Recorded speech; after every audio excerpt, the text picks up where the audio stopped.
all my fellow Hope folks. We are here on a stormy Wednesday night. It's raining outside. This leaves is going sideways.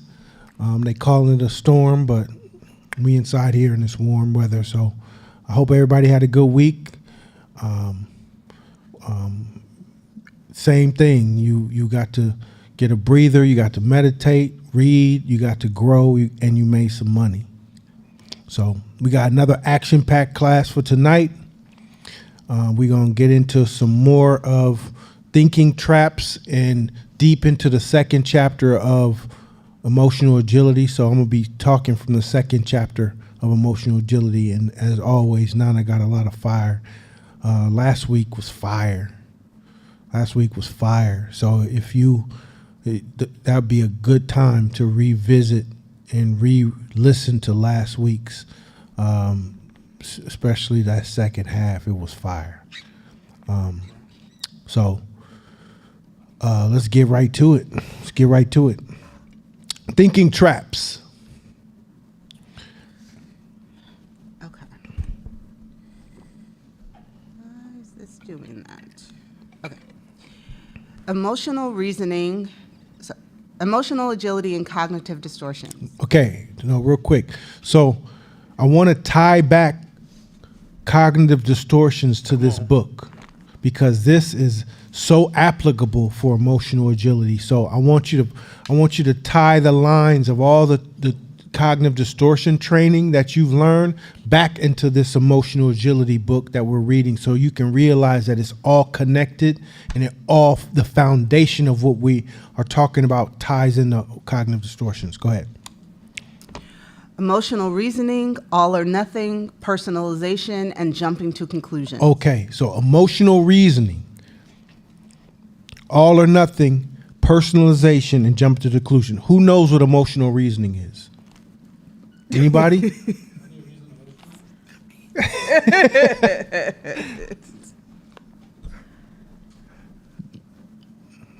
She pulled that out.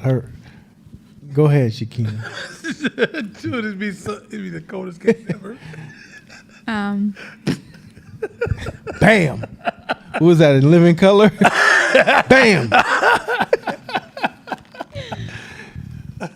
Emotional reasoning is like when you try to make something like fit. So you're like, well, I feel like, or this is like really like the situation that I want. So you keep like trying to make your emotions adjust the reality. Very close. Very good. So, yeah. Emotional, Josh is like reasoning emotionally. Well, in a way, sure, you use your emotions to reason things out. Who knows all or nothing? So it's black or white thinking. So if you mess with Nana and I don't mess with Nana, then you don't mess with me. Like, you can't be friends with both of us. Yeah, close. Anybody else? Yep, that's true. I think about all or nothing like there's no in between. So there's no gray area. It's either you like me or you don't. There's no like first or second principle thinking. So you're just very rigid and not flexible in the way that you approach or see things. Mm-hmm. Things are amazing or they're horrible. Mm-hmm. No in between. I'm happy or I'm depressed. No in between. Things are going great or things are falling apart. No in between. What about personalization? Personalization. If you give me feedback that this color is not going to resonate with the audience, I take it as you're saying you're attacking my personal value. Like, I personalize that and make it about me and not about the product or the service. Yes, attack. That's a good key word, is the word attack. Any course correction, advice, nudge is taken as an attack. So if I don't like those glasses, Kaja, you just said you can't stand me, everything about me, my kids, my mom, my children. You hate me, and you're attacking me. That's personalization. And that's why it hits into the core of people's souls, because it immediately hooks on to that gateway of it's about me now. It's not. This is about me. Have you ever talked to somebody and say, "Do you got something you want to say? Do you have something you're trying to say to me?" No, I just said that was just, I didn't like that speaker. It's because they're attached immediately to personalizing everything. Jumping to conclusions. Jumping to conclusions. We know what that one is?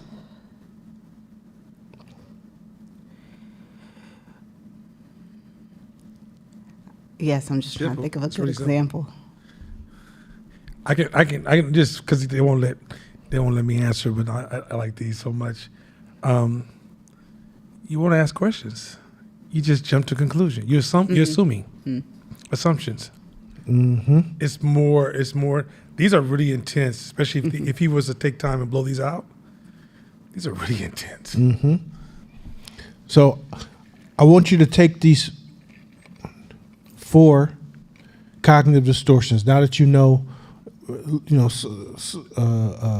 roundabout way what their definitions are and what they mean. Now let's go into chapter 2 and really see how all of these apply. And it will be dope if you guys can call them out. And this is we're going straight to the information from the book. All right, I'm excited. let's go. Hooked. So this is chapter 2 stuff. We're talking about being hooked. And there's a reason why we keep going back through this book every year and over. Because this word right here is the reason. So you think about it. Let's go super simple. Think about a hook. You're fishing pole. Think about a hook. So in order to catch a fish, what do you have to do? Put a worm on it. Put some bait on it. Some chicken liver, some worms, anything that can be enticing, a little bloody, that can create an aroma, a smell, and an atmosphere to attract a fish. But you're trying to kill the fish and eat the fish, right? Some people fish for fun, but you still are going. If you're the fish and somebody's fishing for fun, you're still getting a sharp metal hook through your mouth. So none of that's cool. However, if you are a fish that has emotional reasoning and you're led by your emotions, how you feel, that means every time you see that worm floating around or that chicken liver floating around, you're gonna get hooked because you're gonna go towards it. Science have proven there are some fish that have the ability to say, that's a trick. I'm not falling for it. I don't know how they reason or get there, but they get there. There's some fish who say, what I don't know if they're like, what are the odds of the liver of a chicken to be floating around in the water by me? I'm not buying it. Right? That's hooked. And so us as humans, if you go to, no, that's 2 slides down. This is the mainstay of why we keep coming. We have to learn how to unhook. Once we learn how to unhook, the world opens up for us. And this is so tough for us based on where we come from and what we've been through and what we've gone through. It's so tough. Man, it's hard.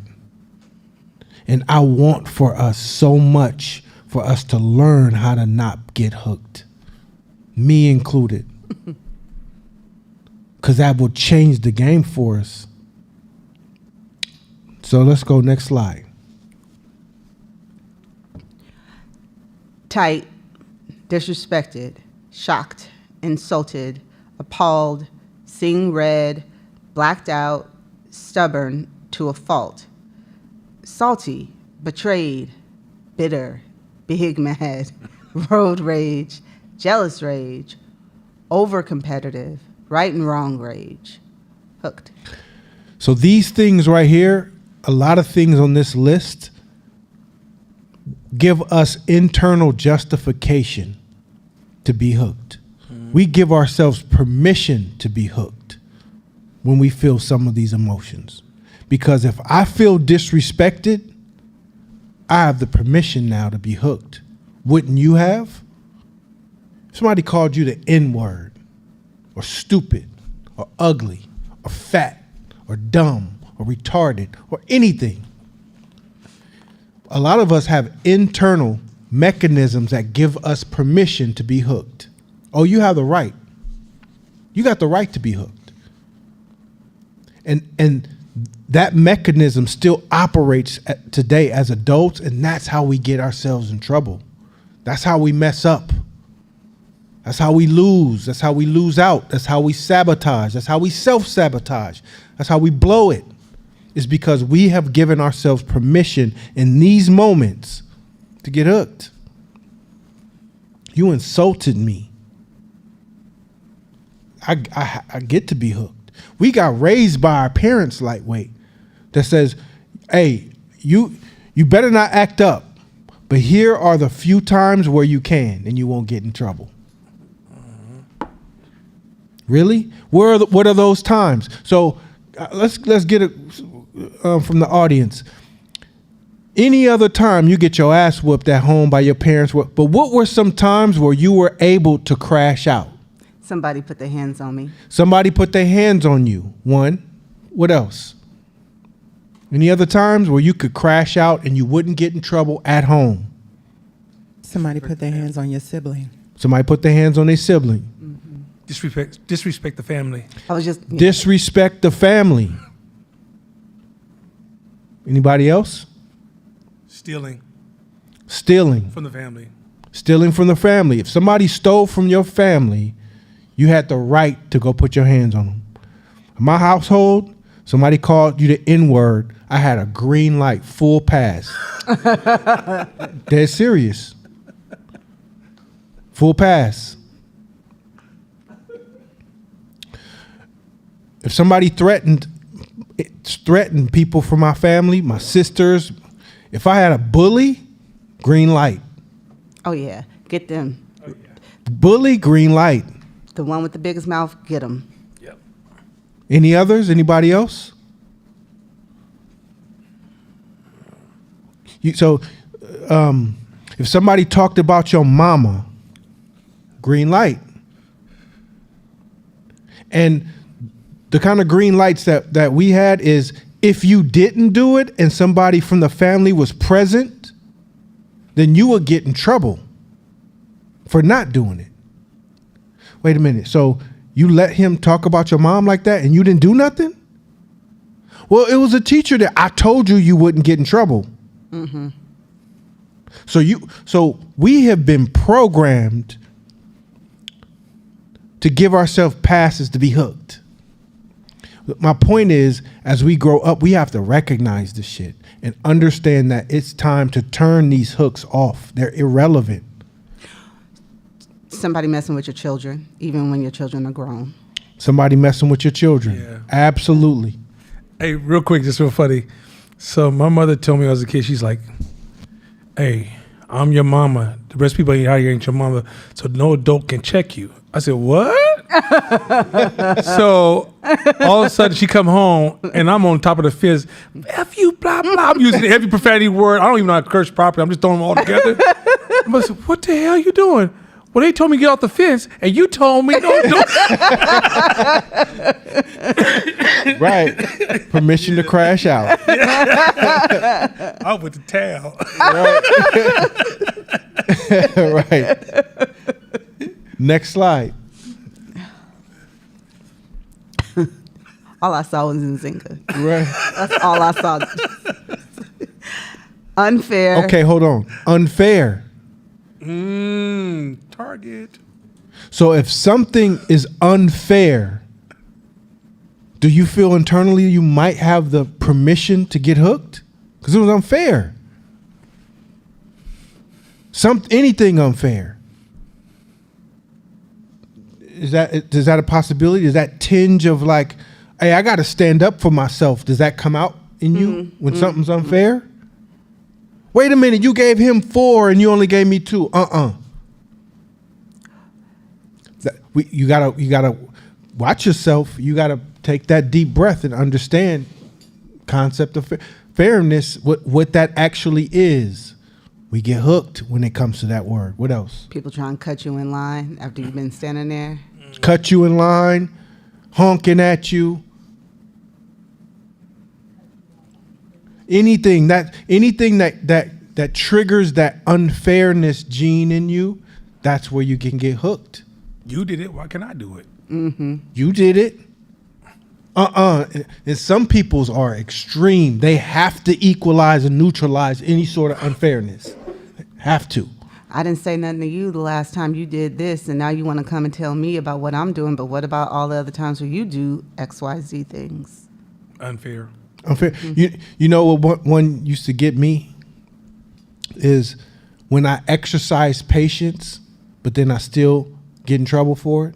So say I'm sitting in the car and the car is sitting in front of me and the light turns green and I say, he'll get there eventually. I'm not worried, you know. So then, and I'm waiting for the car in front of me and the car behind me honks at him.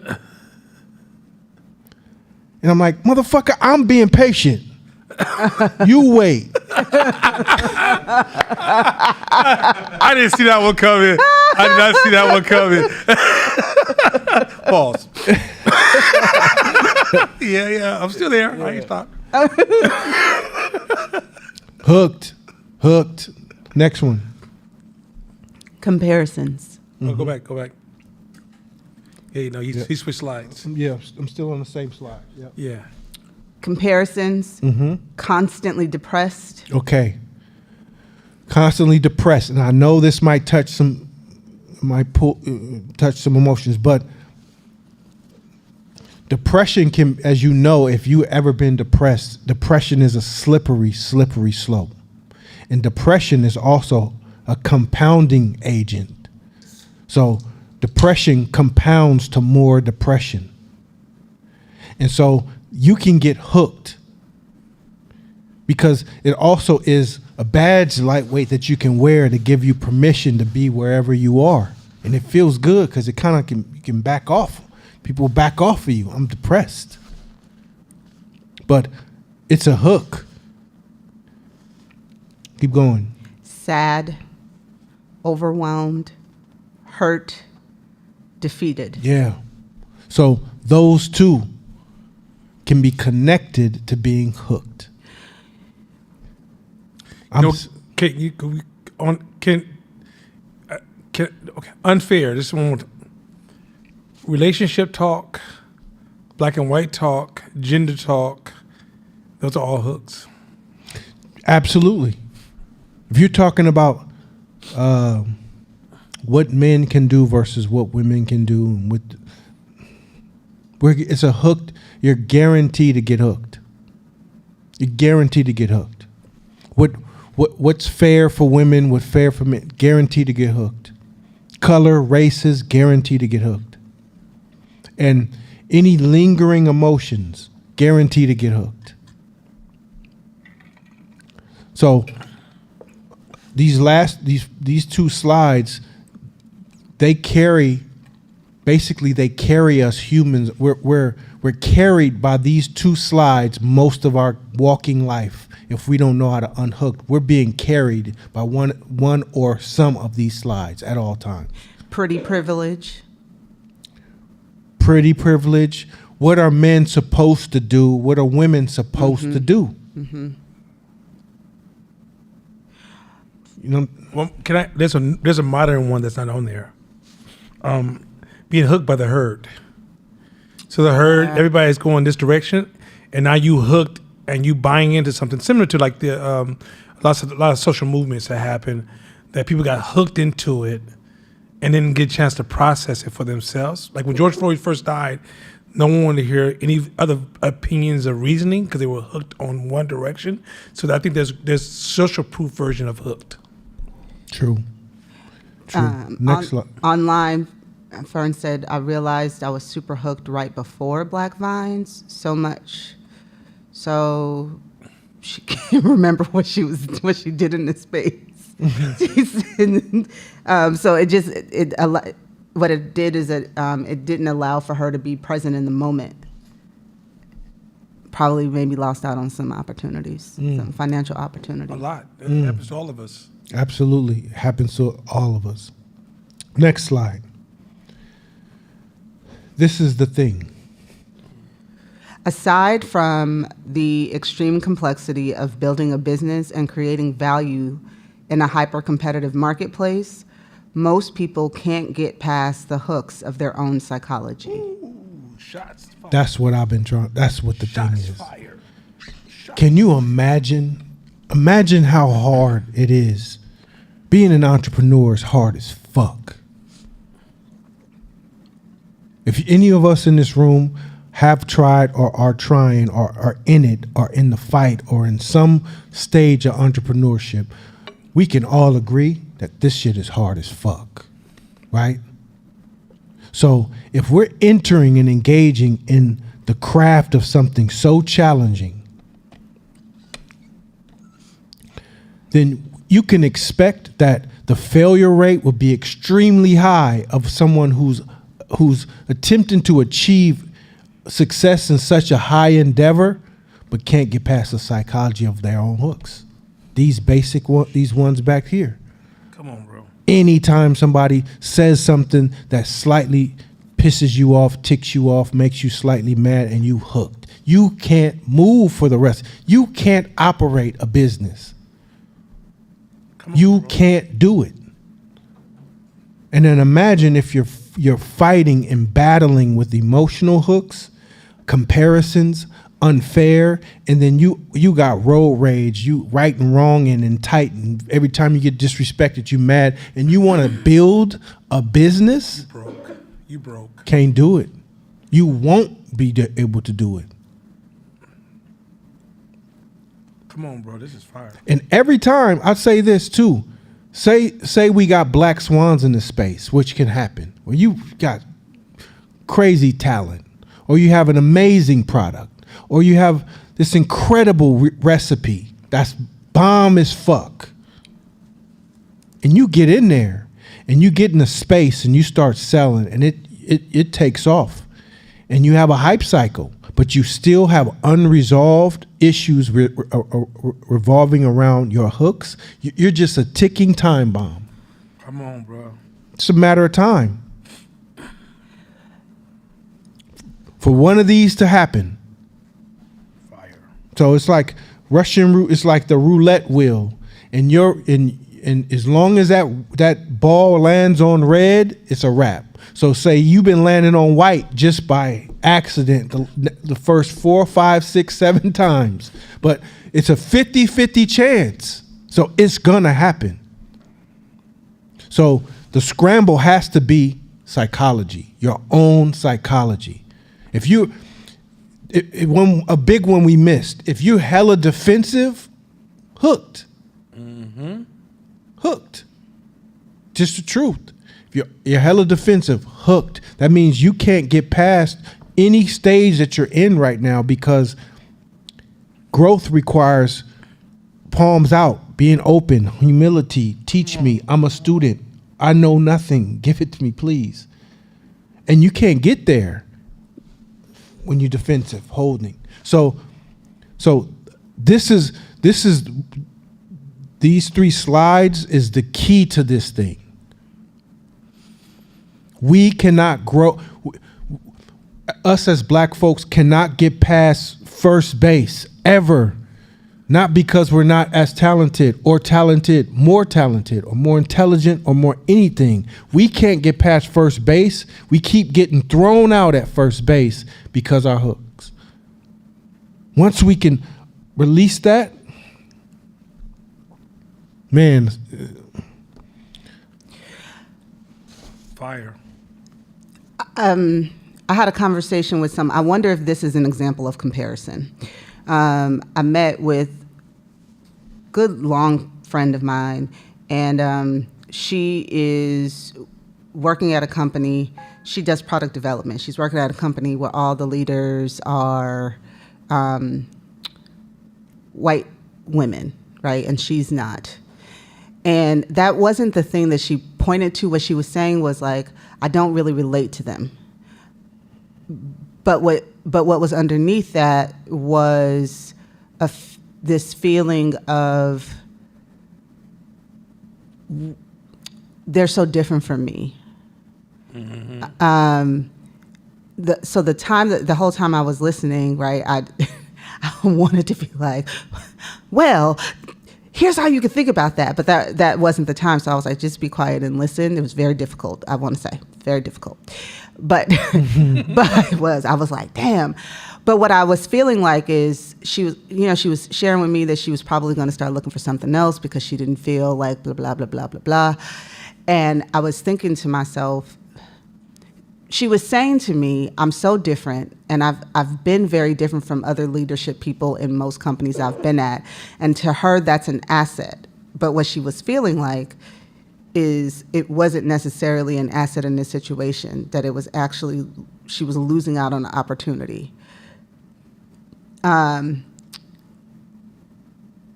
so as I'm sitting here, I felt a lot of things were going through my head as I was listening to her, but is that comparison where you overfocus, is that like a form of like being hooked through comparison because you're over-focusing on where you're different and you're not focusing on how you can use what's distinct about you to play within those spaces? I think there's without having all the context, content, I think that it could be. But if I was to bet on one, I'd say that was emotional reasoning, meaning you're reasoning with your feelings. I feel that these people are not like me. Who gives a fuck? Jump to conclusions too. It's jumping to conclusions. How do you know that they don't love you and appreciate you? How do you know that they don't value you highly? I think, that's it can be a combination of all of 3 out of 4 of those. No, all 4. Personalization too, because it's about her instead of it being about the outcome of what she's doing. How much value is she adding to the marketplace? Because in business, in life, do you necessarily have to like every person you do business with? Do you got to like all your customers? No. What about the people you work with? If we're in battle, right? We get drafted because America can't get no 20-year-olds to do the shit. So now it's me and you in the foxhole, right? Oh, I'm taking breaks. But me, I can't stand Nana, right? But Nana is the #1 sniper in the country. You think I'm gonna give a fuck? No. Because I'm with the best. I'm rocking with the best. We don't gotta go kick it after this. But when we in battle together, I know I'm rocking with the best. Same thing in business, at work. If you working next to a person that you can't stand, but she is a motherfucking savage at what she does, who cares if you don't like her or not? As long as you are adding value and you find a way to work together, unhook yourself. How many of you guys kick it hella hard with people you work with anyway? The ones you like. How many of you guys, the ones that you get along with very well at work, how many of you guys are with them on the weekends chilling and hanging out? Does it happen a lot? No, that's your work partner. So really, that's your fake partner. So what does it matter? That worked for me until I worked at 510 Media. I'm gonna be honest with you. I had never even expected to have friends like that. And then I came there and I was kind of resistant to it. I was like, nah, I can't. I'm not supposed, for me, like, you're not supposed to be friends like that. You're not supposed to rock out like that. In some ways, I feel like, fucked me up a little bit. Because now it's like, well, then what am I looking for now? But I do want to say that initially, before that experience, I've totally bought into that. Like, I was like, I don't have to fuck with them. I didn't fuck with them. I was like, I'm not trying to fuck with them. And it was really clear where the lines were. And then I came to a highly creative agency where that was a hindrance because I was real standoffish. It was like, nah, we only do this. And in that culture, they were like, what the fuck you doing? Why are you acting funny? And I was like, I'm supposed to be separate. And they was like, that shit is trash. Why you acting like that? This is a human place. So that I'm struggling with that. Can I get in the middle? Please. I want to try to say this as fast as I can because I'm loving this class. I'm enjoying this because it's stuff that we're working on in our office. Here's defensive versus offensive thinking. Defensive culture versus offensive culture. Court comes to work late. Defensive culture. This dude late. He's messed up everybody. We all on time. He's messed up everything. Horrible culture. Defensive. Subtle. You won't know it's defensive till you learn to really see defensive. Here's an offensive alternative. Court comes to work late. Hey man, you okay? What happened? See the difference? Mm-hmm. Customer comes in. Asshole. Defensive. Oh, this customer get on my nerves. Offensive. I wonder if they just broke up with her husband. I wonder if she's just found out that she just lost her job. Right? That not only changes the culture and improves your customer service, but it also changes you. And so going back to the hook thing is that customer service depends on being hooked or not. Can you override your hooks? Because hook will flatten customer service and make it purely black and white. You'll never see the color of the highest level of customer service, which is hospitality, right? You'll never reach that if you can't get past what he's talking about, which is this hook thing. Gotcha. So in a sense, most environments have so much, defense is so subtle. So because it's easy for us to think about that one person who came in who was really a bad person. Can you see hooked, or can you see these defensive behaviors in that really sweet, nice person who seems so loving, or that really progressive office who's making big things, who's poisoning their future with these hooked defensive undertones? So this is fire. Keep going, bro. I know you always be trying to get through your sides, and we be like, but wait, we want to talk about this. Sorry. But online has something to say too. What they got to say. Okay. So Tavita said, I agree with you. Don't have to like the person you're doing business with. Cool. But I can't help but to challenge my own preferences to like them, because when I decide to dislike someone, it usually has to do with a difference between beliefs or values. So So here's the deal. I'm not demonizing liking or disliking someone. If you like somebody, dope. If you end up loving somebody at work, dope. I'm saying the opposite. I'm saying you don't have to like them in order to work with them. You don't have to like them in order to rock with them. And you not liking them should not be a decision marker for you to, I want to leave. I don't want to work here no more. That's where I draw the line. The liking, loving, hanging out with, all that shit is dope if that happens. But what if it doesn't happen? Is that your cue to leave? If you're unhooked, it's not. If you're unhooked, it's not, because it's a variable. It's a variable that it's optional. So that's where I'm going. It's some people, that is a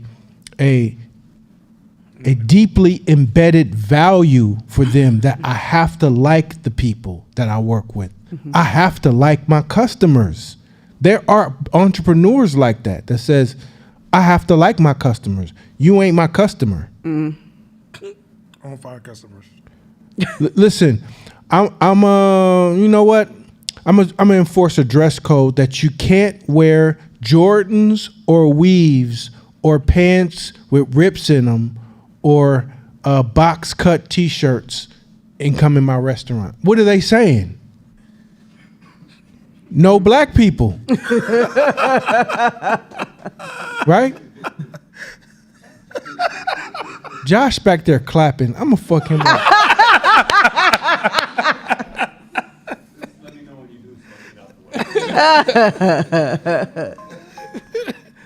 Right? That's them handpicking who they don't want as a customer. That's wonderful. You got like being unhooked. Now you're clear. You can see. You can see.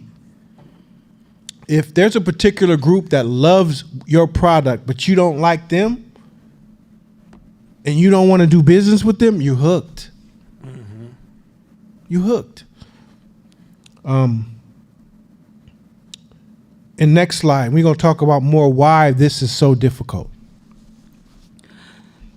During the day, most of us speak about 16,000 words a day. Oh, we put the comma in the wrong spot. So 16,000 words a day. Mm-hmm. But our thoughts, our internal voices, produce thousands more. Okay, so we speak about 16,000 words a day, but we can't even calculate how many thoughts run through our mind all day, every day. Mm-hmm. Keep going. This voice of consciousness is a silent but tireless chatterbox, secretly barraging us with observations, comments, and analyses without pause. Right, and here's other things that we're missing in the internal chatterbox that's going on in your head. In that internal chatterbox, you have emotional reasoning, all or nothing thinking, personalization, and jumping to conclusions. All of that's happening in your head all the time too. Mm-hmm. So not only are you you're tirelessly thinking and processing, but it's doing all of those things too. So you have to filter through the cognitive distortions that are embedded in your brain. So how do we as a human being navigate through all of the external and internal chatter that happens to us? Not to mention us getting fed information all over the place, whether we scrolling on Instagram or other people talking to us or getting advice or people telling us what we need to do at all times. How do you navigate through that? Now, you can easily get unhooked by just sitting in an empty room by yourself, but you still got the hooks going on in your mind. Mm-hmm. So how do we do it? Keep going. Even worse, it will not shut up. It will not shut up. You may be able to stop yourself from sharing every thought that pops into your head, but stopping yourself from having those thoughts in the first place, good luck. So I don't know about you, but like the 13 personalities that I got in my head, mm-hmm. They're constantly talking, constantly voicing their opinions, constantly having their ideas. The ones that are the conscious ones. There's the meditators. There's the crash outs. There's all kind of different opinions conversing, trying to tell me what to do in particular situations. So how do we stop ourselves from it? Here's the truth. You can't. You can't stop it. Can't stop the voices. You can't stop people's opinions. You can't stop your thoughts. So how do you manage it? Let's go next slide. The key to emotional agility is effective self-talk. Okay. So in meditation, they teach us that it's not about trying to stop your thoughts or stop the voices. It is being present in between thoughts. It's the space in between the thoughts. And if a thought comes, it's not like you get mad, you get angry, you fight it. You just gently move it along. Gently move it along because it's gonna happen. So it's not the thoughts that are in our head as a people that is the problem. It's how we manage it, and how we manage it is by having effective dialogue in our own minds and having philosophies that are embedded in our minds based on what we learn, that now we can attach ourselves to these thoughts to produce better outcomes. That's the key. That is the secret. What else words can I use? That's the hack. That what else can I say that can make you like, oh, That's the game. that's the game. That is it. That's the nugget. It's what philosophies can I hold on to that are embedded in my psychology that I can rewrite in my brain and really lock into to create what we call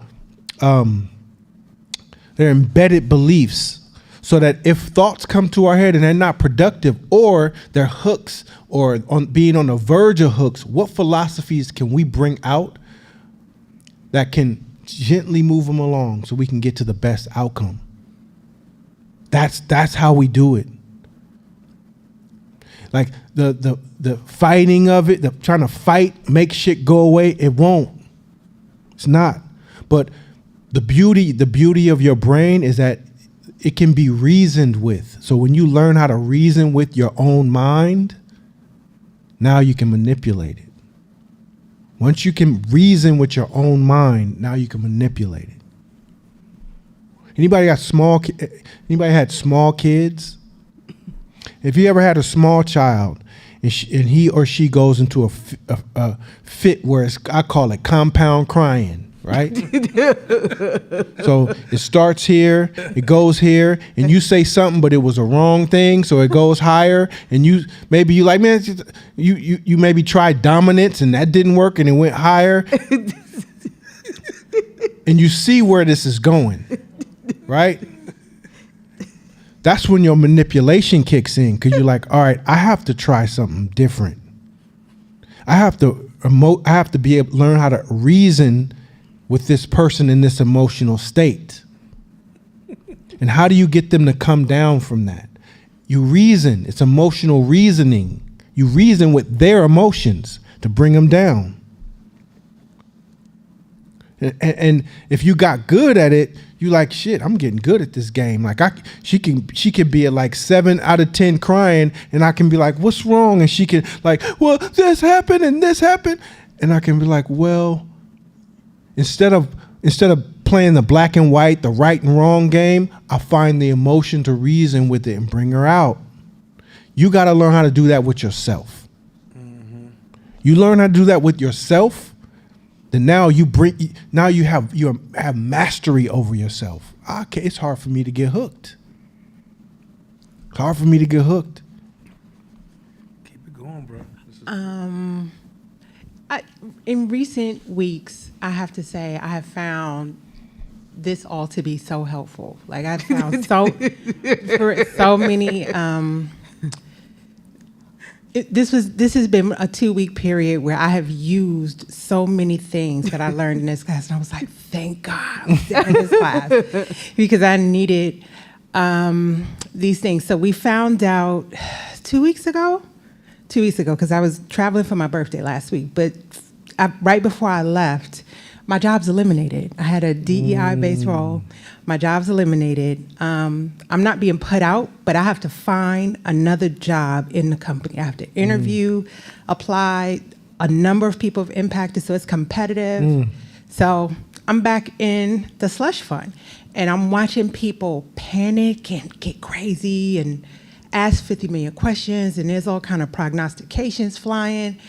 And I had a separate meeting with my director, and I said, am I underreacting? Because for whatever reason, I'm not panicking. And it's a lot of this. Like it was the thoughts of, are you about to be out of a job? Can you prove that in court? Maybe you find another job. So don't panic yet, because don't jump to conclusions. Or take yourself to the worst case scenario, which I thought was like second order thinking. What are you prepared to do? Let's say you look for one, you don't find one, they didn't put a timeline on us yet.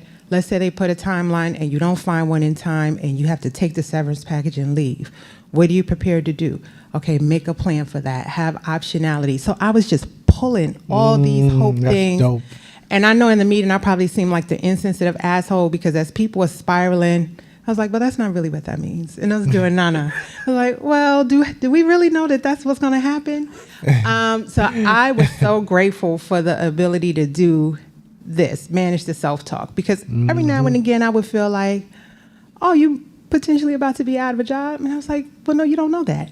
I So love it's that. it's been That's super dope. helpful. That's absolutely Yeah. dope.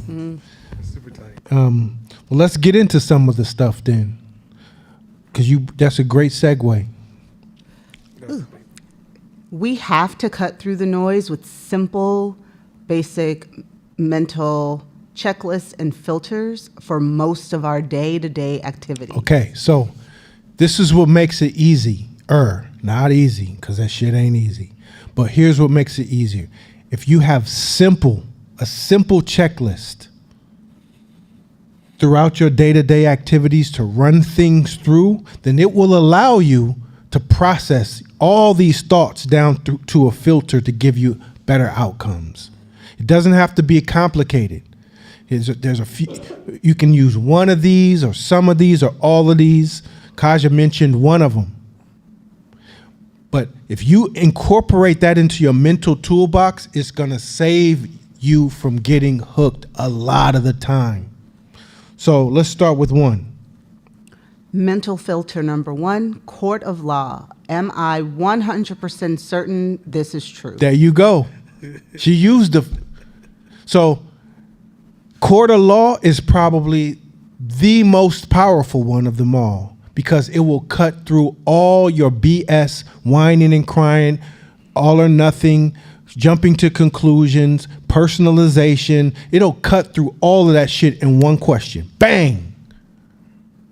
Well, he walked past me and didn't speak, so he must not like me. He's racist. Can you prove that in the court of law? Are you 100% sure? Not 100%. Well, if you're not 100% sure, then shut the fuck up. No. If you're not 100% sure, then you might want to not think that because don't think that. You only move based on being 100% sure. So if you're not, then you're probably wrong. It's a possibility you could be wrong. Court of law, it's a major one. I'm a failure. I messed up this one deal, so I'm a failure. Can you prove that? Is that 100% true? You failed at every single thing you ever done. Well, not everything. Well, how many things? I don't know, 1,000 things you did. Last 20 things. Well, I just failed here. Okay, well, you're not a failure. You just fucked up right here.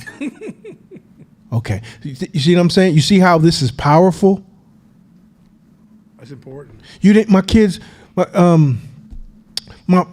family haven't called me. They must not love me. Are you 100% sure? Can you prove that? Like you can run number one a lot of the times, and that can break all of those cognitive distortions up and allow you to take a deep breath and realize I need to think this thing through. He disrespected me. Well, are you 100% sure that that was their intent? Well, I don't know what they did.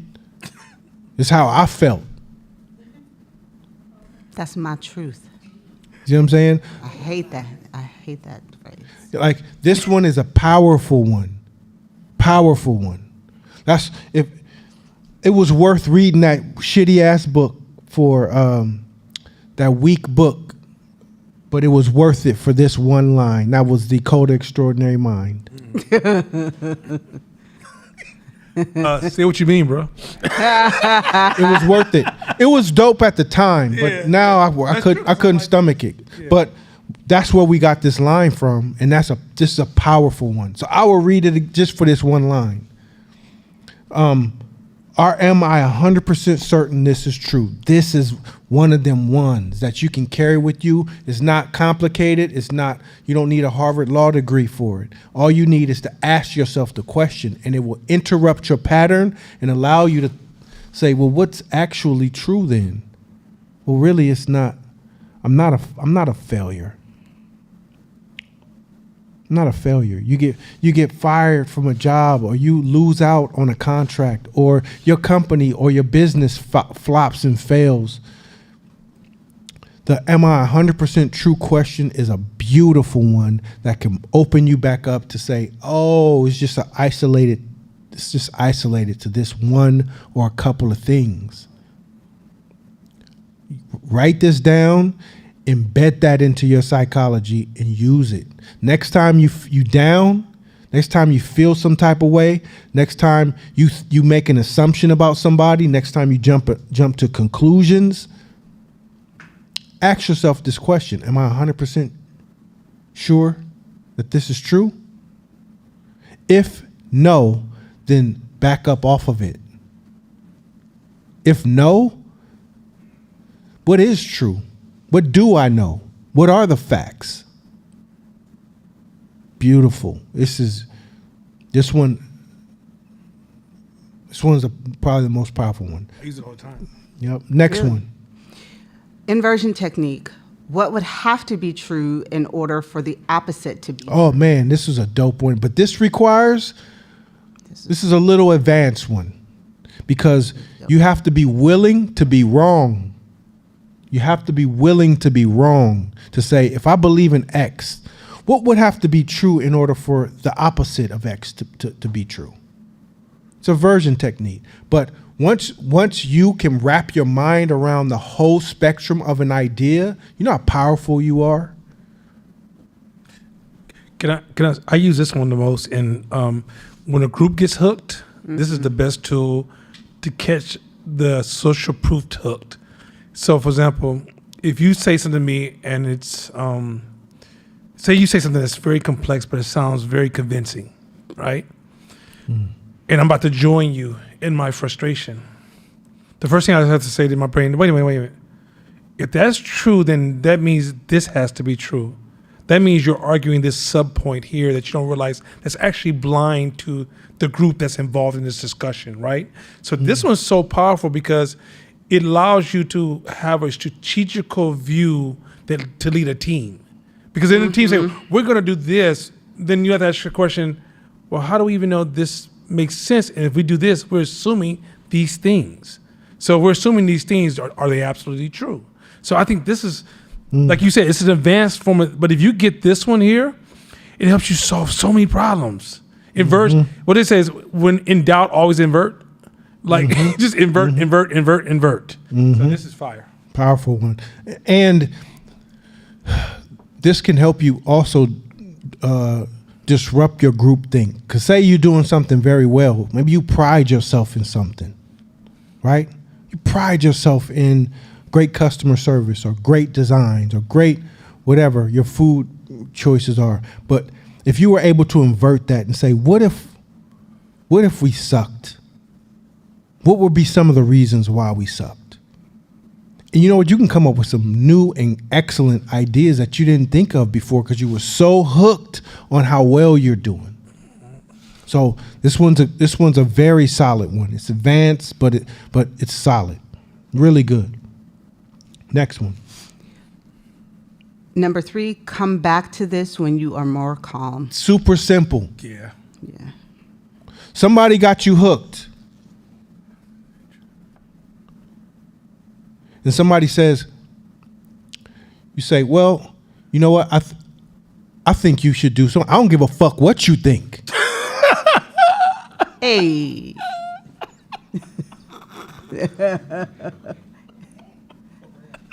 Hey. That's so Sometimes black, it be though. like that. That's so good, black. Hey, We all heard that before. hey, all you guys out online right now, the whole room is ready to fight me right now. Everybody start putting their squabble up hands on me. Squabble up. What? Oh? Ooh? If I had pearls, I'd clutch the motherfuckers. Like, huh? Sometimes it's good for you to say, and I do this sometimes. Hey, I got somebody trying to call me. This is an important call. I'm gonna call you right back. I just need to calm down before I do or say something that I can't take back. I suck at it. So this is a simple one. Come back to this when you are more calm. When you approach a situation and you are riled up and hooked, you are in danger. You are vulnerable. You are in danger. And that's angry or excited and joyful. So if even on this side of the spectrum, if some car salesman or some seminar person or anybody, smooth talking man or woman, got you hella jumping up and down, excited, ready to risk it all, give it all, pull your wallet out for whatever. Hey, you know what? This all sounds great, but I got to get back to you tomorrow.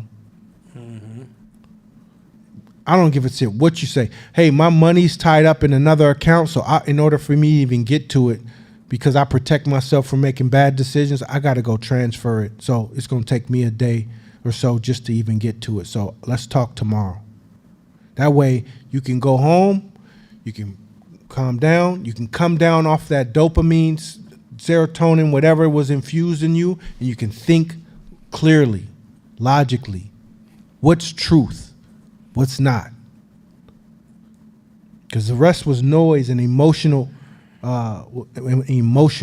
So this one I use to this day. I still use it. And I'll fucking lie. I don't give a fuck. I'd rather lie than crash out in the moment.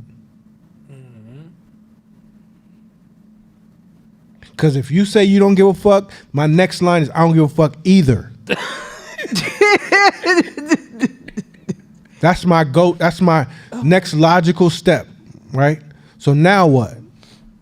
So versus, let me call you right back.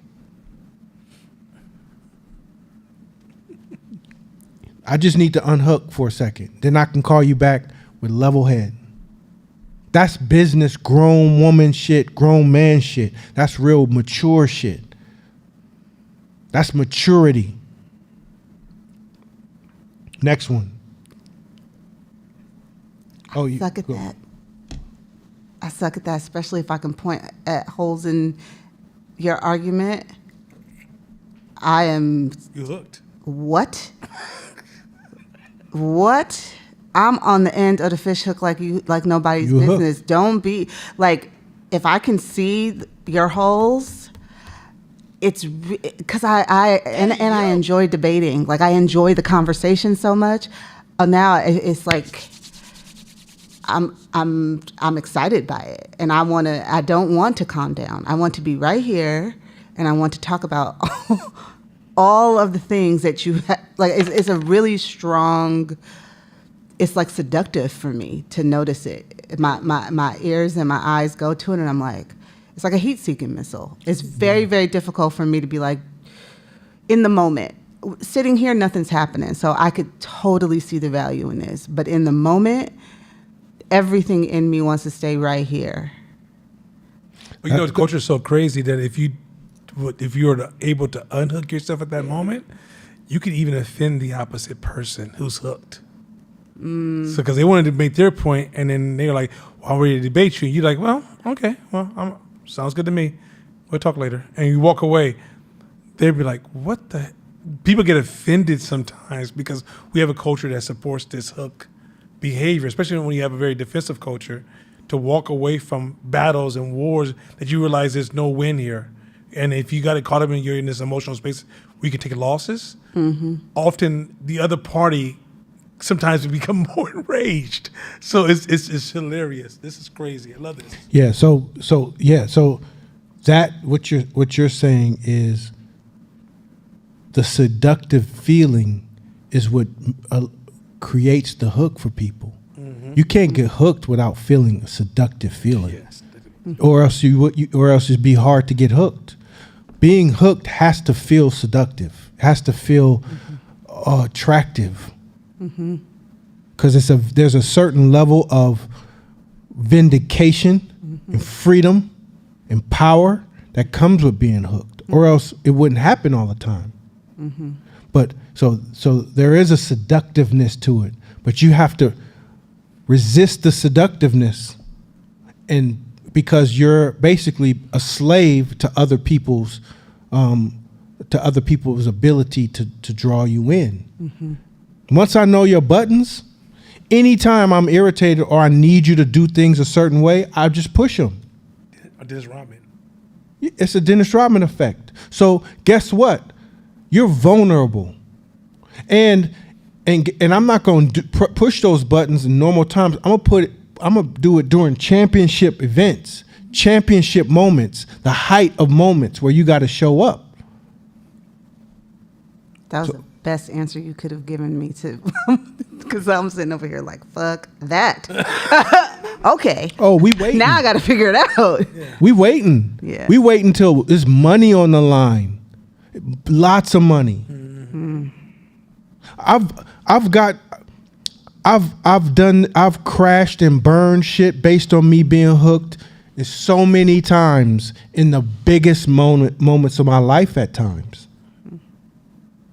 My first company, I burnt that motherfucker to the ground from a hook. From being hooked. Tell the story, brother. Tell the truth. Help us understand it. It's the truth from being hooked. That's real talk, though. Let me say, okay. The average white person has no power over you. It's just prejudice, it's not racism. But a white person can use this tool against you so easy, and you'll lose. You could be at the height of your height. You're greater, outperforming, and you will literally lose your ability to use your strategy because you get hooked. Period. Like once you get past that hooked, then you can walk in foreign environments and they can't poke you. Or this Rodman used to slap masculine men on their ass underneath while he's trying to get a rebound, and like Alonzo Mourning, who was a wonderful center, could not play his game because he's like, I'm tired of this dude trying to touch me on my ass, right? But he knew what he was doing. Dennis Rodman was a master of, that's his technique. When can we get to a point where we stop falling victim to the same old hooks, which, going back to his earlier point, it is capping our performances. It's creating our own glass ceilings because we're constantly responding to these silly hooks to the point that powerless white people can literally come in your room and what they call her Becky or whatever, Karen or whatever they call these people. And these are just, they might be prejudiced or they might just have mental health or they might just be protecting their neighborhood. Who knows what the fuck the issue is? But all it takes is for them, and then you go into all your meaning making machine and all now you hooked. If you're debating a white person in an office and they're trying to win this negotiation because there's big money on the table, and they just hook you a couple of times, even though you get to the negotiation, if you look back in hindsight, you lost. I blew a few investor meetings, hooked. At the early stages, I blew a few investor meetings, hooked. Because of, if you go back to the top slides, emotional reasoning, personalizations, and jumping to conclusions. So if I'm in a room with somebody and they are giving me a certain look, their first question, even if it has a tinge of, I'm not sure if you're intelligent enough to do this, I get hooked. I get hooked. Emotional reasoning says, people been doing this shit to me my whole life. Damn. Underestimate my intelligence my whole life. Here we go again. So now I just personalized it, and I put all those years of trauma on this one dude who don't even know me. So guess what? I'm ready to get into an emotional battle with him. Fuck this money. This is about right and wrong. Fuck your money. I don't want your money now no more anyway. Fuck. Well, have you thought about this? Yes, I thought about that. Well, have you thought about this? Yes, I thought about that. I built this thing with blah, blah, blah, out of nothing with rubble in my hands. And like, what have you done?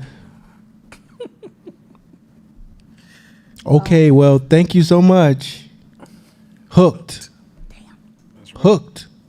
So once we activate our ability to get unhooked in situations, you see the world without a lens of red, and now you can enjoy Come on. and play and make decisions and manipulate the world to your advantage, not be manipulated.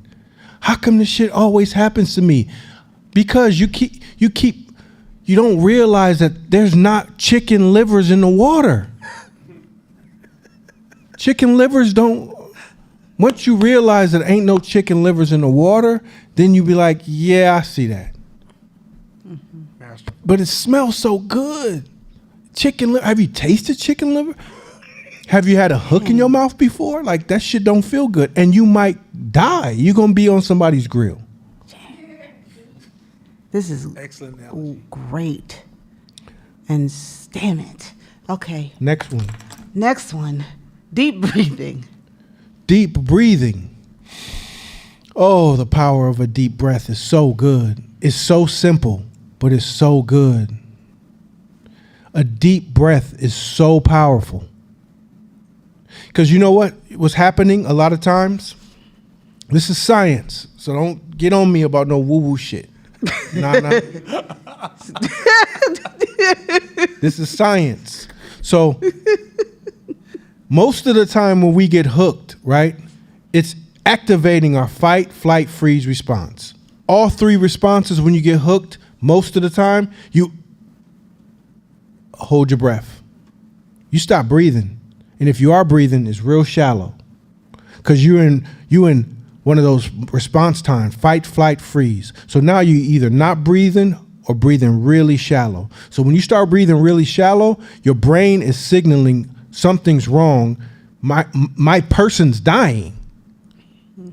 So now it starts getting more frantic. And you get more either in attack mode, in more freeze mode, or in more flight mode.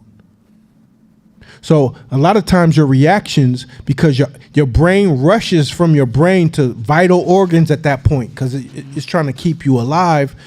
Now you're like, I mean, if you take a deep breath, a big, nice, deep breath, it calms your nervous system, because your nervous system's like, oh, we're not dying. I just took a nice, full, deep breath, and now blood can go to your brain to allow you to think of better options, and it can go to all the rest of your organs, vital arteries and organs and body parts. Now you can think better. Mm-hmm. So deep breathing is a simple one, but is I would call this top two. This would be under the court of law for me. I use deep breathing a lot. A lot. When you take a deep breath, when somebody's talking crazy or out of pocket or whatever, it really allows you to think clearer. So don't sleep on the simplicity of this. This one is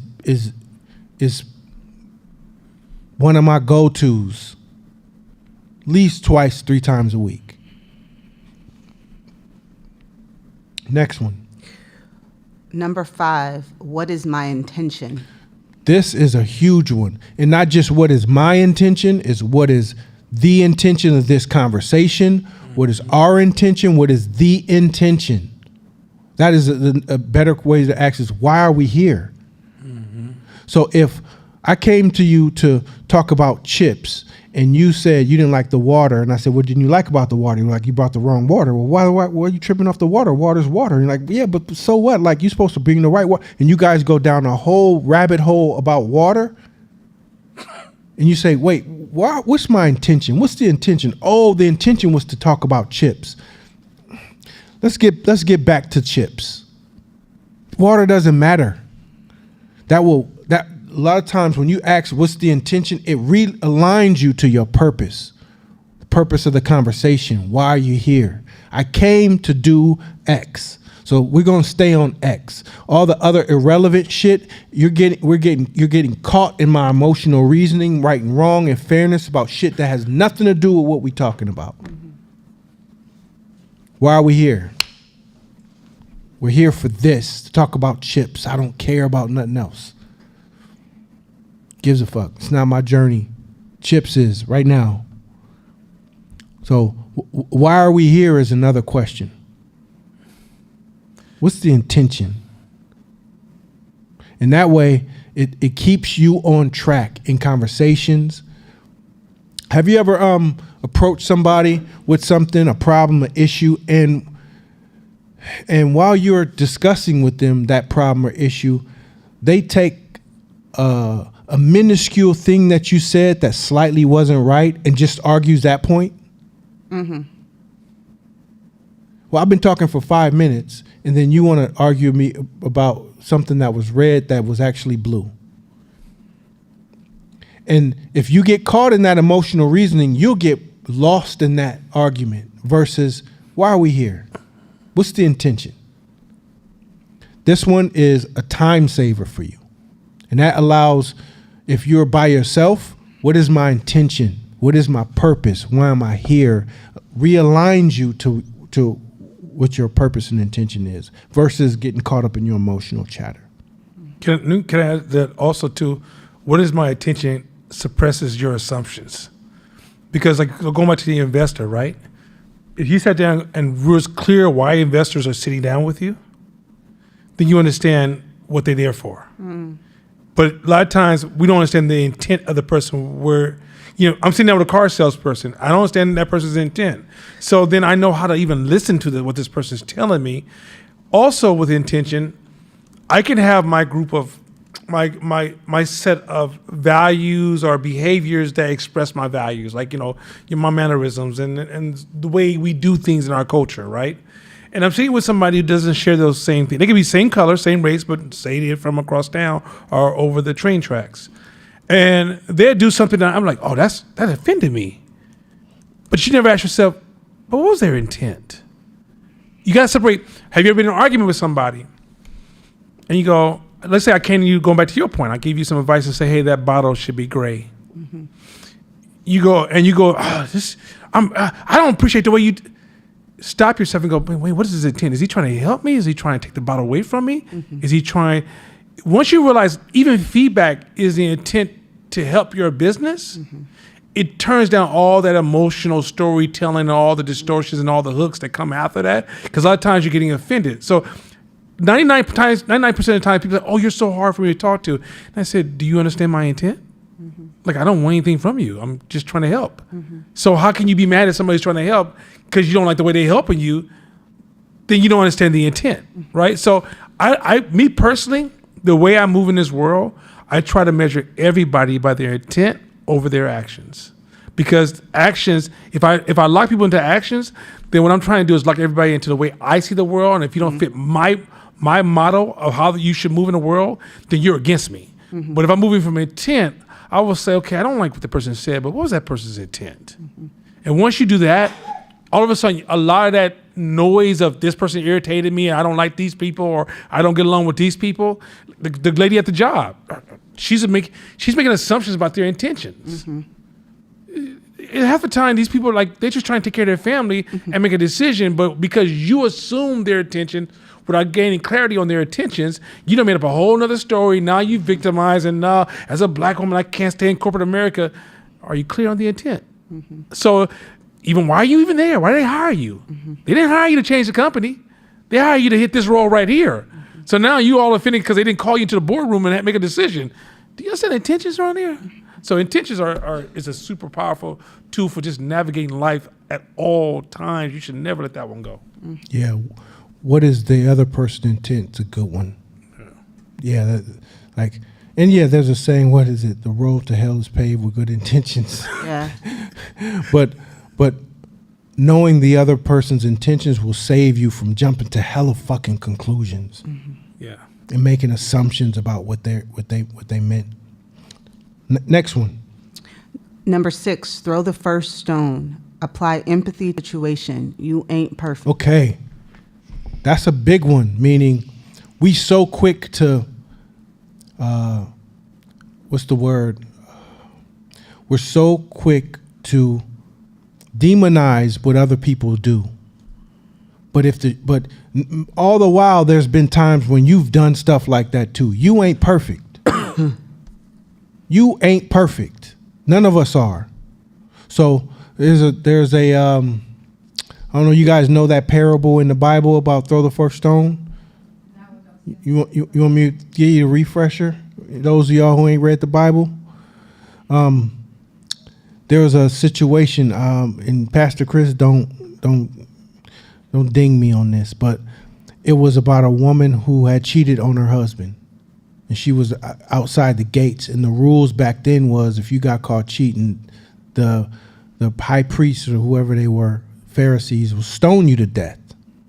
That was the rule. You got caught cheating, you got stoned to death.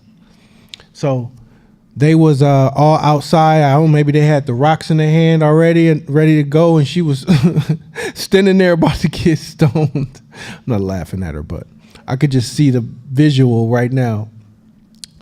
And Jesus walked by, and he was like, "Yo, what's going on?" Not the yo part, but what's going on? And they was like, "Well, this is the rule. She got caught cheating, so she gets stoned." So Jesus, in small, short sentence, he said, "All right, well, those of you without sin, throw the first stone." And none of them could throw the stone, and they all like dropped the stones and walked away, which was a parable for us to say, stop judging and stoning people for stuff that you do. You got to look in the mirror. So a lot of times when somebody else is in the wrong, that's our opportunity to jump on them and tell them how wrong and right they wrong, condemn them about all the stuff. It feels good to condemn other people. But this mental filter allows you to say, man, you ain't perfect. You've done dumb shit before. You've made mistakes similar to. So let's show that same person the same empathy. Like, there's a saying, you always watch a person how they behave when they have all the power in their hands. That's who you watch them in those situations. How do they treat the janitor? How do they treat people who err, make mistakes? How do they treat people who fail them? That's how you watch a person. Don't watch them when everything is good and they shaking hands and kissing babies. Watch them when they're in powerful situations and they got power in their hands, or when they're angry. So it's the same thing. Let's not, like, we're all sinners. We all fuck up. So the same grace we want when we fuck up is, let's consider that in our heads when other people do. Well, you should have known. You know better than that. Well, you know better than it, and you still do it. You know it, but you still don't follow it. How many things do you know? And you're like, damn it, I know better than that. Mm-hmm. So it's not like it doesn't. Well, the next slide will talk about that. But when you apply this mental filter, it allows you to bring down your level of anger and rage and like sometimes you want to bring the hammer down on people when they make mistakes or they err. When you be doing the same dumb shit. So not necessarily to bring the hammer down per se, but sometimes I call it like a hook of protection. Like sometimes you have to stop a situation as it's occurring for ongoing purposes to let people know, don't do that, all right? That crosses a personal line, to put a boundary in place.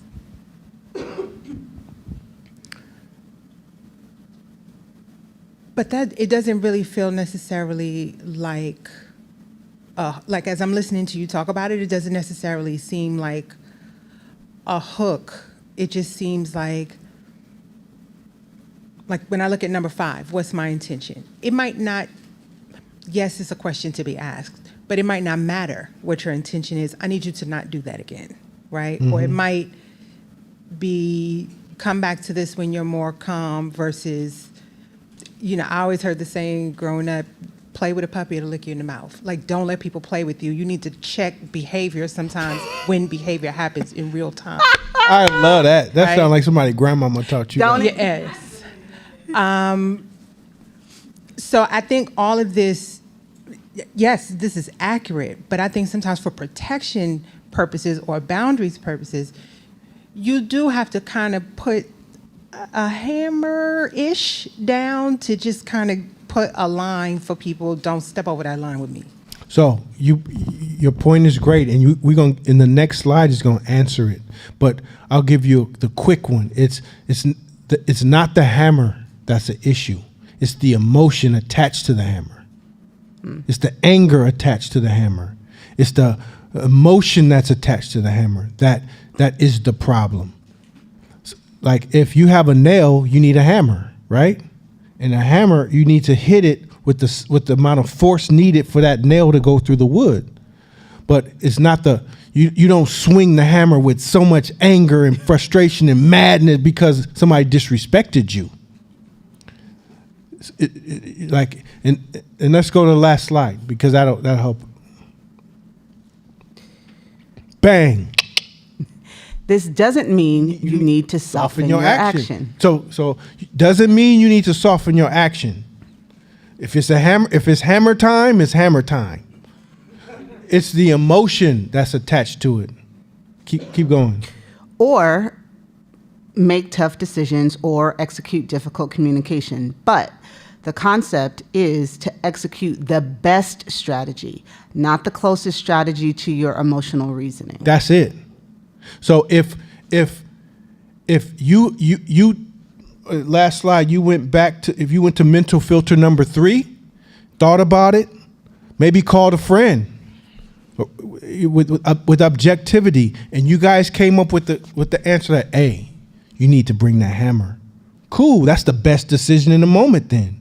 Or whatever that decision is, you thought it through and it's the best decision that you can make. So you're going to have to make tough decisions sometimes. You're going to have to smash. You're going to have to fire. You're going to have to cut people off. You're going to have to tell people to watch their mouth. You're going to have to do all of that shit.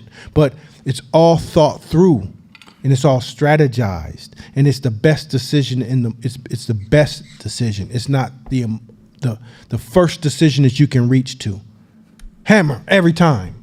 Well, shit, this problem ain't a nail problem. This is paint. Hammer.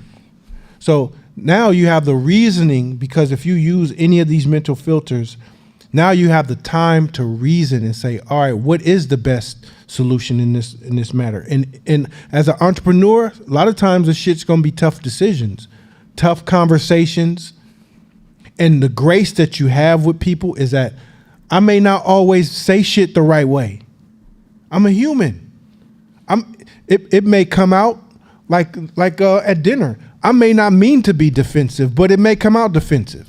Or maybe I just wasn't raised really that good. So the shit that I'm trying to say ain't coming out that way. Or I only got one phrase when I'm feeling this type of emotion. And if I had emotional agility, I have 3 or 4 phrases that means this thing that isn't so harsh, but I only got one. Mm-hmm. So when I say it, people are like, oh shit, that's disrespectful. And I'm like, what? I didn't mean it that way. Bitch ass shit. So that's what grace is. What? That's grace. Like, hey, what did you mean by that? Or did you mean that? Or, nah, I know you didn't mean it like that. Mm-hmm. That allows us to really communicate with people. I'm the same. There's certain, up until teaching this class, I only have one word, like, I only have one phrase for like 6 or 7 things. So like I had to learn more phrases. So that's this will answer your question. So all right, we got through them. Peace. And Chris Foster co-signed. Yes, you did get the biblical story correct, and it's John 8 for anybody who wants to go and read on there. You go. Thank you, Chris, my guy. Man, first of all, let me say something. You know, usually there's times when I have a class, I'm excited about teaching. I was so into this class that I feel like I have to so you ever like going to a club and have to go to the gym. I was having a good time. I'm over here like trying not to over participate. But that was, hey, bro, that was the fish analogy, Yeah. the hook, Yeah. and the liver in the water. I thought that was an excellent visual analogy for people who are kind of like, because these are such abstract terms. To see him actually navigating with that analogy, I think that was absolutely amazing. So, Thank you, bro. yo, bro, that was hard. I hopefully I can teach this other version of the class. Let's start with hey, if you can, let's make sure we donate. We built this class because we wanted to be a better solution than a lot of these ideas of give somebody 10,000, 20,000, 30,000, 50,000. We realize that a lot of people suffer from stories and mental models that's actually crippling their growth. So we built this class as a solution, mainly for black folks, but as we saw, we got some of our Latino cousins, and we got some of our Anglo cousins, our Jewish cousins, or we have a combination of people who have joined the family online. But we built this class because we realized that a lot of our challenges, because we're dealing with business, is really about people engaging people and exchanging of artifacts based upon their feelings. And yet, most of the time when people teach business classes, they kind of treat psychology as if it's good to know, not realizing that marketing, business, sales, transactions, all that stuff is psychological. When you have a world full of competition, you don't get to say, well, I'm the only person that has apples, so you're going to have to buy apples from me, right? It's like, how do you outsell the other person selling apples? And there's a lot of psychological, and then before you can use psychology, you cannot use it if you can't see yourself. So there's a journey and process. So donate so we can keep this going. Not only are we teaching this class, but we're also taking in information to help us solve some of the bigger problems facing our community. Because 510 Media as a business is a for-profit that's always working on big problems. And this class, through the feedback of the members in the class, from what we're doing here, provides us with a source of information that I'm not seeing being gathered. I challenge you online. If you guys find a class just as rich as this class online, first send it to me, right? So I can retire. Because I'm going to tell everybody, we're going over there now. We're all going to go over there, right? The reality is that I don't know anything like this. That's why we created it, because we wanted to create a space where we can process ideas beyond that 5 steps to success and just go get it, right? So please donate. Go online if you can. Participate in donating towards a program where we created this to really give back 100%. So with that being said, before we get into go into the next slide, but before we jump into the slide, last week we talked about defense. Let me be very clear. So I was asked, now what does that have to do with business? Nice. Good question. Defensive reasoning is the opposite of hospitality. If you suffer from defensive reasoning, your service sucks. I know you think you're doing a good job, but defensive reasoning will make you protect your value, your beliefs, your idea, your artifacts over protecting your relationship. So when I introduce defensive reasoning, I'm giving you the ability to to design your own service system or your own hospitality system. Hospitality doesn't work if you just curate what everybody else is doing. You have to at some point create your version of great service and hospitality that's tied to your business, that's personalized by your company and your customers and the relationship you have to your customers. But in order for you to curate that, you have to be in a certain mental space to even mine those options, because those options have to be mined. And in addition to that, if you have a defensive culture, you could be an entrepreneur with a very offensive hospitality approach, but your team will flatten your expression because they're too defensive. And so defensiveness, and as highlighted in this class, is literally removing, let's say if business is worth 10 books. Let's say if you master these 10 books, you guarantee to be successful, whatever success is for you. Defensiveness only gives you access to 2 of those books. The other 8 you can't even access. You can't access. Even when you access them and you read them, you corrupt them with your defensiveness. Defensiveness is so subtle. Okay, once you learn to see defensiveness and hear it in culture, you will see it in a little sweet old lady who's so kind and so nice to you. There's a company that's a direct competitor to Court. Y'all see me with their products before. I'm not gonna call out their name. Not today, I won't do that. So they obviously started to move in a way where you can tell their money is different. Because they started doing pre-orders. Instead of saying, hey, this new product just came out, they started saying, hey, this new product's about to come out, you want to purchase it. So I purchased the product in December of last year. December went by, January went by, February is about to go by. And they said, we're working on it because the first version of it that came through was flawed. So because of that, we're going to send you, because I ordered a large size sweatshirt. I don't wear extra large no more, by the way. Station identification, time for this commercial. But anyway, go back to the station as planned. But anyway, so I can wear a large sweatshirt. But because they're doing overseas printing, they don't have, like, you know how you buy a brand and they're large across the board they're large and extra large.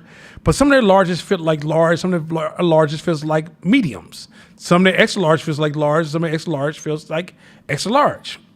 So he said, so because you're waiting so long, we're gonna send you a t-shirt of the print of the sweatshirt that we're waiting to come in. And as soon as it arrives, we'll send that to you as well. But we want to just send you a free t-shirt, which is a really nice quality t-shirt.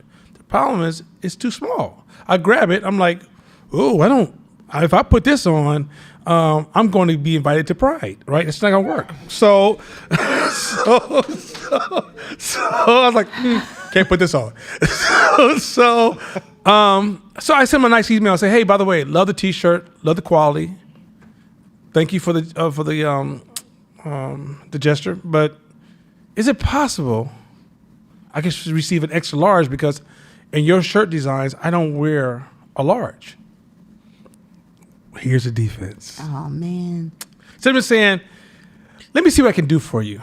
That's a good option. That's still offensive, right? Because if the higher ups says, and it says to me, here's an offensive solution. Let's say if they were to say no, they would say, let me see what I can do for you. You know, we actually ordered so many, so that was the last one. But tell you what, if we ever get some more in, keep that shirt. I promise you, you'll be the first online because we want to make sure you're a happy customer. You know what they told me? Unfortunately, no. It was a gift. And because it was a gift, we can't exchange it. Sorry. Oh, y'all think that's normal? That's abnormal. That's kind of normal for a lot of people, especially people who come from a back culture that's very defensive. Offensively,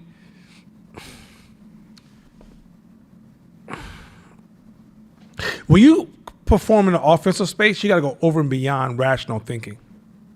Over and beyond. You can't be reasonable. You got to become unreasonable to provide hospitality. Service is reasonable. Hospitality is unreasonable. Right?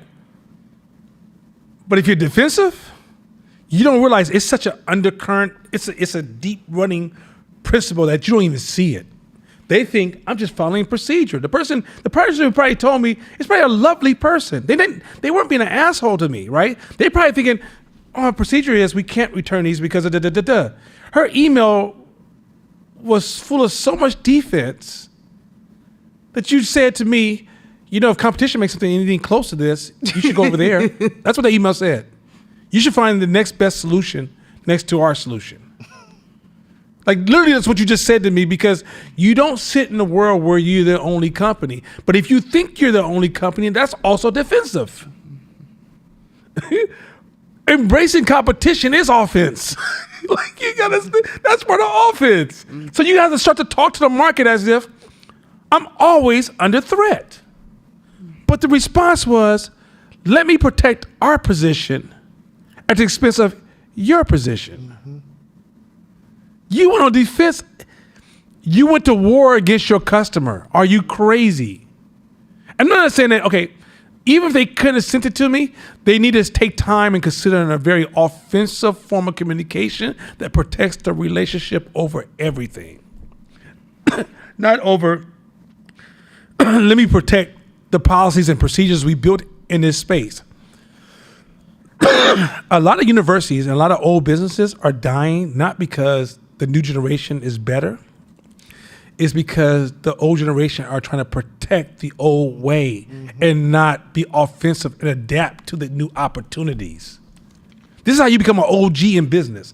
I'm an older brother. I can tell you, OG in business has nothing to do with age. It's a defensive mindset. Because if you're always trying to figure out how to service new customers and new opportunities, that allows your company to constantly grow and change. But if you're constantly trying to say, well, this is what we do, this is what we signed up for, and we've got to protect our position, you're slowly aging yourself out. You guys going with this? That defensive stuff I taught last week is so powerful that before you to even, I could have taught a class on how to have perfect customer service. That's how I would sound if I had that t-shirt on. If I had perfect customer service, that t-shirt it would be so damn tight. You used to be like, damn, you scuba diving now? But anyway, so tight. But the thing is that, I could teach a class on customer service, but I don't give you ownership. By me teaching defensive reasoning, I'm giving you the block that all of us have hospitality built into us, but what stops you from accessing it is something defensive. And here's the thing. You may think if you're defensive and you're not working on that all the time, you will show up every day to provide great customer service, but you don't realize you subtly, in a subtle way, pissing people off. Even though you're working really, really hard to make everybody happy, you're failing. And you will go back and sit in front of court and say, court, I did everything right. I sacrificed. I did all these things. I still don't understand why they're not seeing all the hard work I put into it. Because your total defensiveness comes down to, I'm trying to protect me to help you. Go ahead. Grab the microphone. Defensiveness is my new feedback area. I'm working on defensiveness for 2025 because I didn't realize I was having an issue. But with the example, Wait, did she do her hair though? Yeah, I didn't have her. No, she did so fabulous. Stay fabulous, girl. Don't bring your fabulousness. Go ahead. but with the example you just gave, Yes. could it be possible?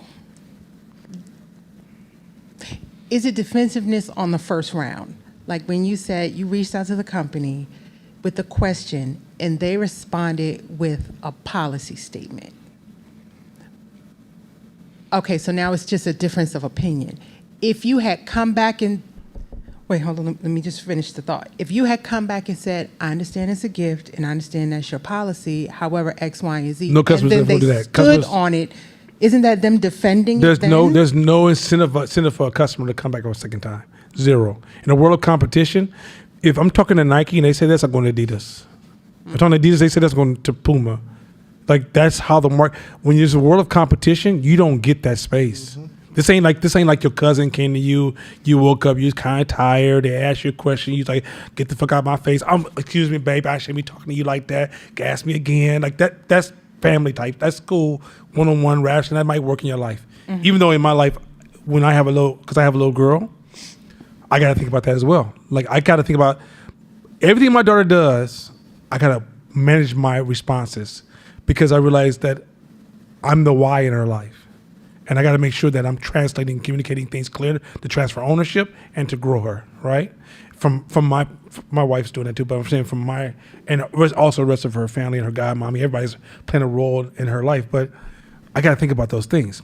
In business, it's in the same level where when I'm in business and I'm doing business, I got to realize that, okay, let's say the person came to me and wrote, let's say the customer writes me a letter.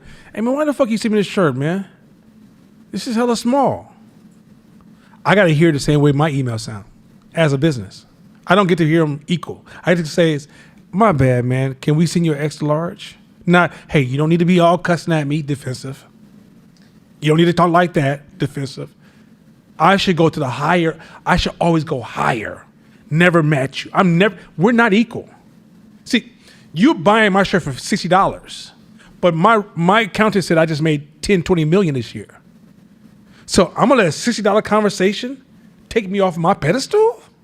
Can't do that.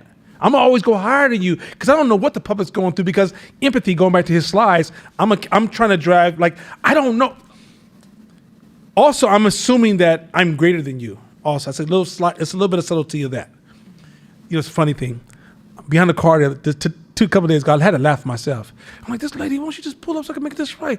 Man, and I drove by her like, what is wrong with her?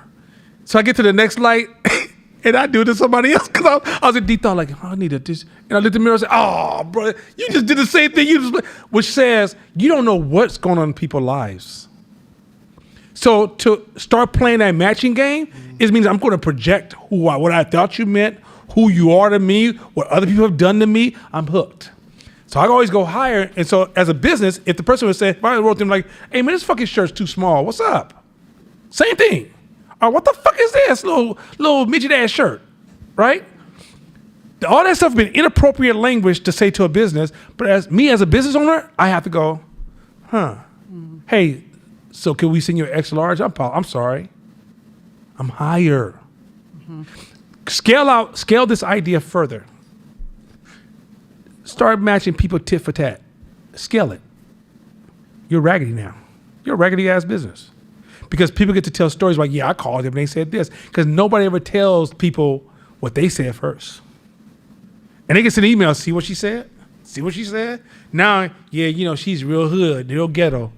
And you can come online like, no, y'all don't realize what they said to me. The world don't care. So then, okay, thank you for that. So then if you take it out of the paradigm of business and customer and just maybe you say B2B or like within a company like at 510, where is, I think what I'm struggling with is where's the ability to dispute and refute points of view to find the ultimate where it doesn't register as defense. We may have two different things. You are, in essence, defending your point. And disagreements and being wrong is not defensive. So, okay.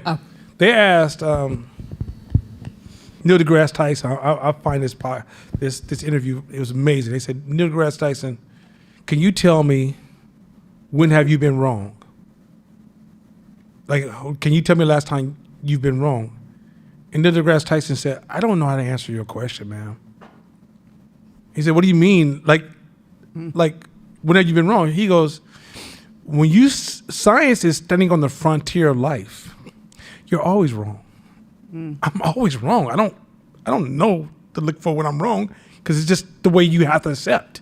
That's the way I think. I don't think right versus wrong. I'm always updating. He goes, if you look at science was this time and then turned into this.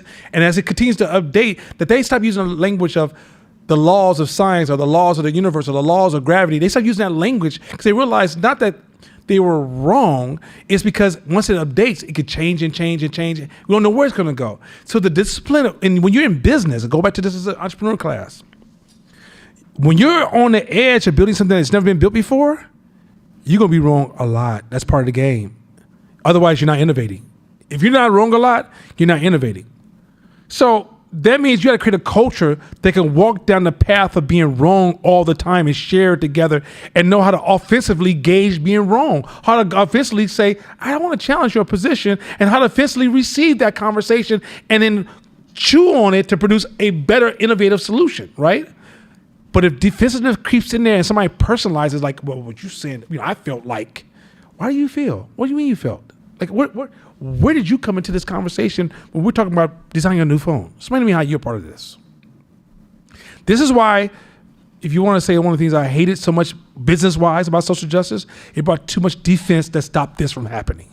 That's why the head of Google, when AI was knocking at his door, talking about, if this AI takes off strong enough, Google will cease to exist. So what did Google tell those 50 employees who's practicing social justice? Fire, bye. We got AI to catch up on. I need you all to sit in this room, hold an offensive position, argue and disagree, not personalize none of this, no matter what your gender, your height, your whatever your background is, and let's produce an outcome that leaves room for disagreements and arguments that are healthy. Because we argue at Fight to Media. You should see me and Danielle. That is my tennis buddy. We're throwing in concepts over the net all the time, right? But in the end, even me and Mashama, we debate a lot. Not as much people realize, but we debate a lot. We agree with a lot of stuff, but we're always staying on the frontier of change. That means if we're agreeing, that means we're staying within our comfort zones. Think about that. I mean, how's your life right now? You don't want to change?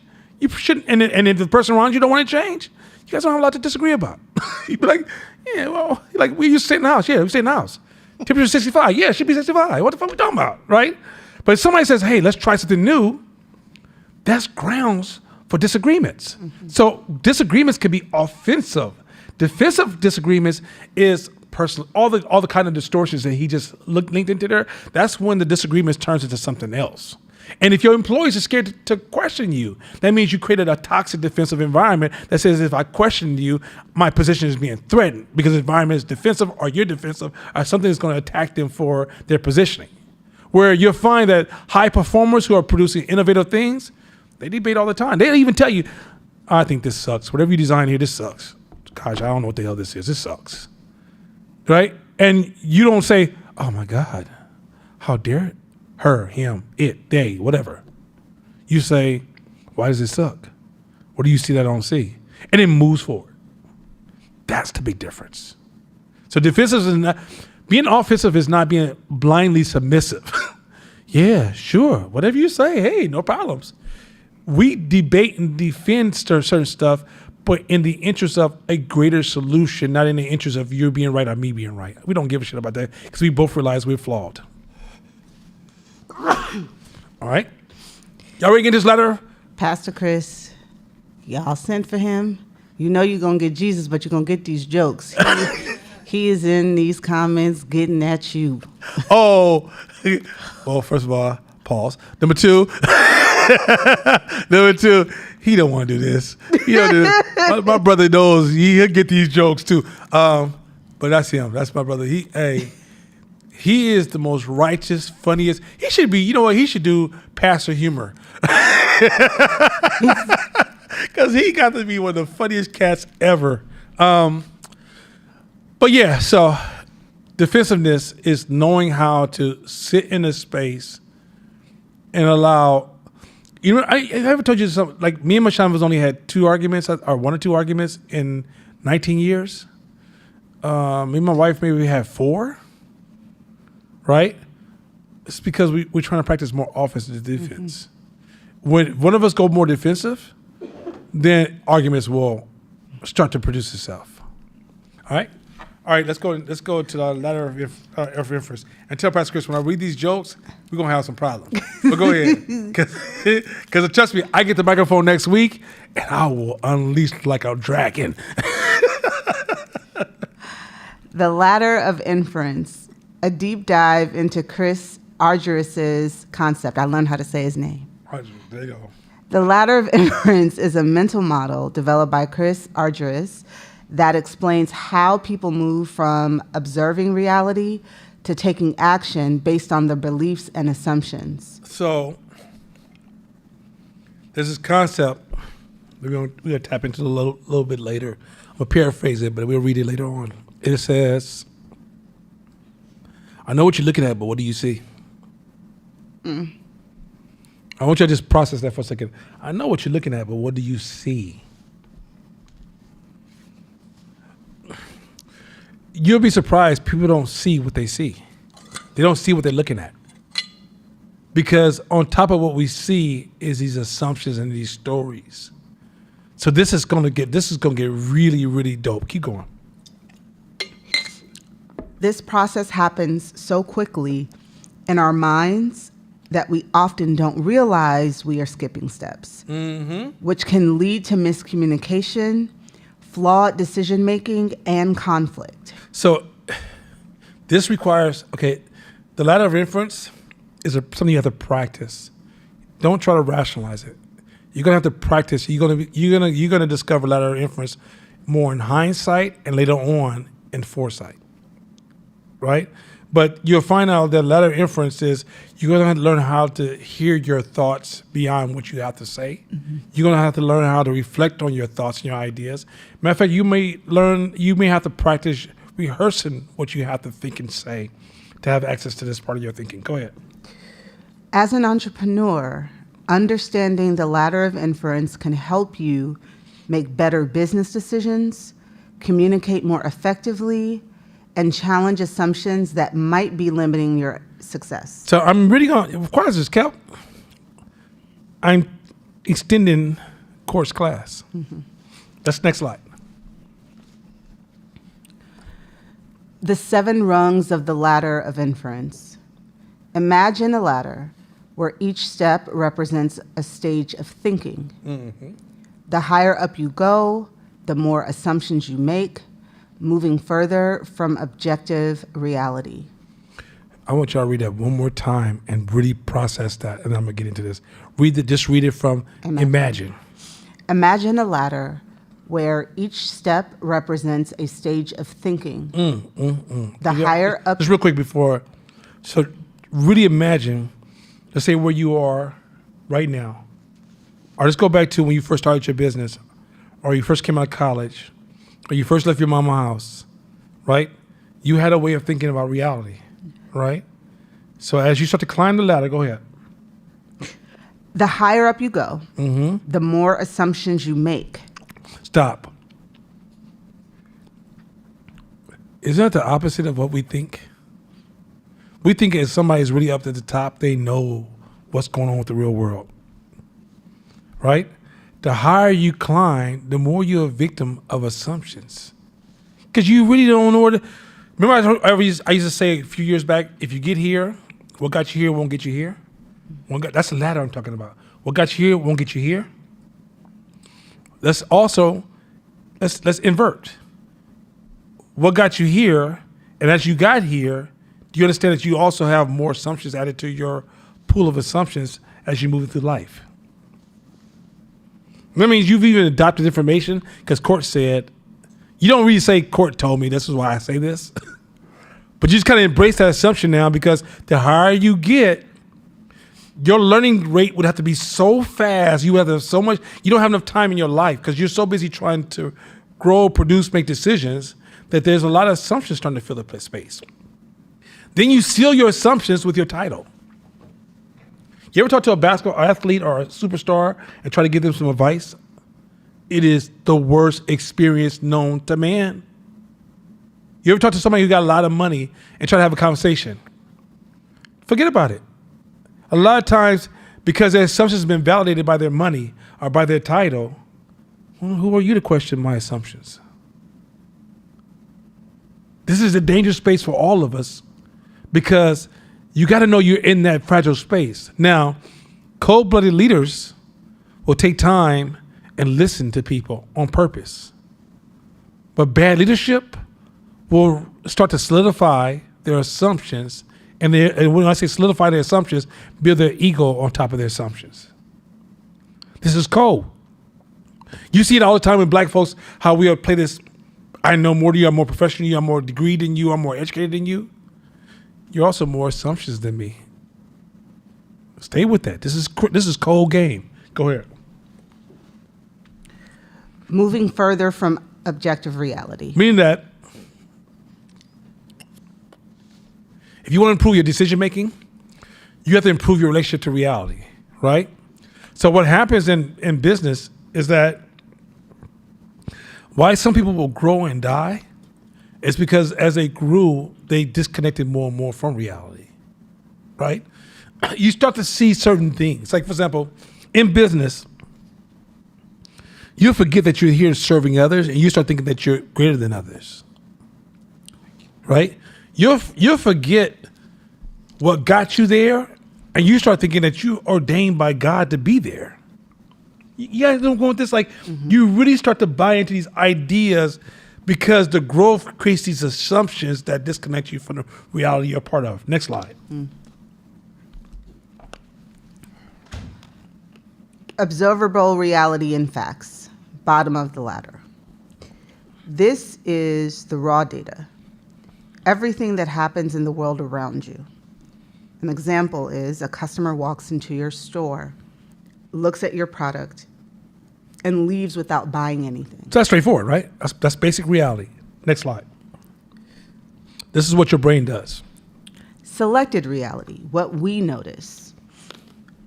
We don't process everything around us.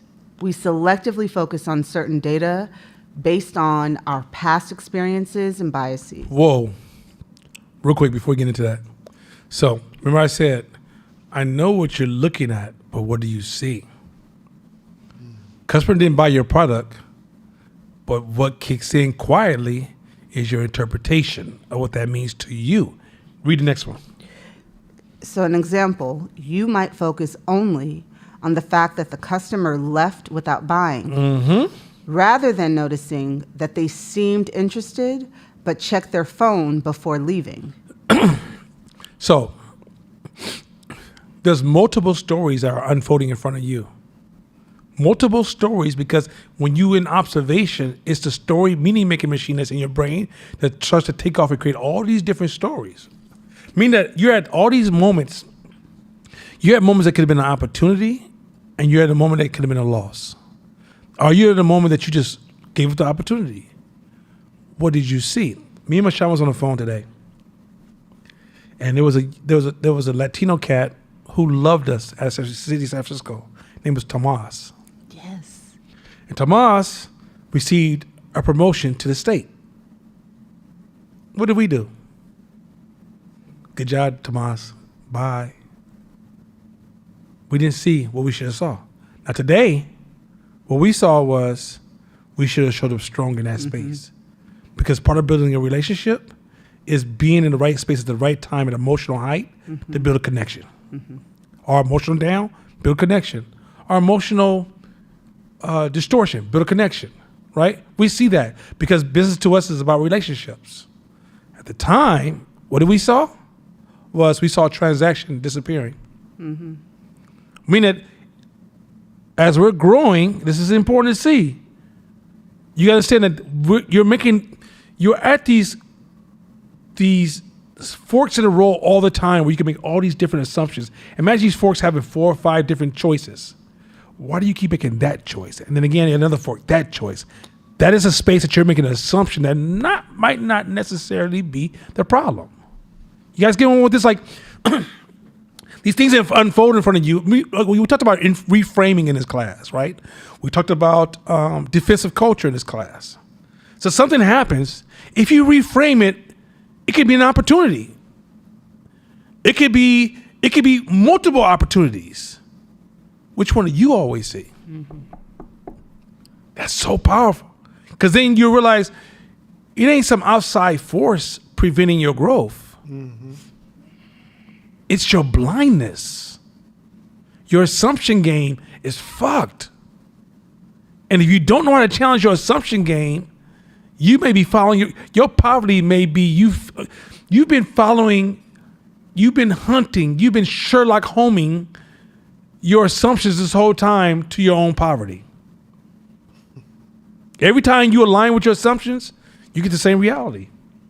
Now realizing you have sat at multiple forks in a road where you've had multiple decisions that always came out, you always chose A. And in worst case scenario, chose E. That's your AE. AE. That's how I get down. Not realizing you are actually a victim of your assumptions. Once again, I know what you're looking at, but what do you see? And if you're not clear that what you see ain't all that there is, you can't. Yeah, go ahead. You want a microphone? Get a microphone. I want to share this, what happened today, because I think it would be very helpful. And I was sitting here like, no, Tennille, you don't talk. You don't need to say them. But I do. Because today I realized something in a very minute, what I consider to be small situation. I had took my experience that I had in the past and the data that came out of that, And I allowed that to impact the decision I made. And something that you said to me that I thought would be very applicable to what Kaja was sharing and maybe helpful to somebody else in the class is you posed a question to me. You said, well, first of all, you said something about my response being like defensive. And it wasn't in a mean way. You were saying, well, you know that's defensive, right? Now, I got pissed when you said that to me. And Shabisha was sitting in my living room and I was like, defensive. I know what happened. I know what they said. I know what I had to go through to XYZ, right? But I held all that in, right? So I wasn't even really being like honest with myself in that moment because I was talking to you. So then you got me though, because you said, I want you to consider possibility. Have the mindset of possibility. And the minute you said that, that diffused. I'm not going to say I went to zero. Because when y'all had that previous slide on where you were like, oh, the top ring is like, you think it's the top, but it's like, you know, I literally scaled. If I was to jump from the sidewalk to the top ring of that ladder, that's where I was at.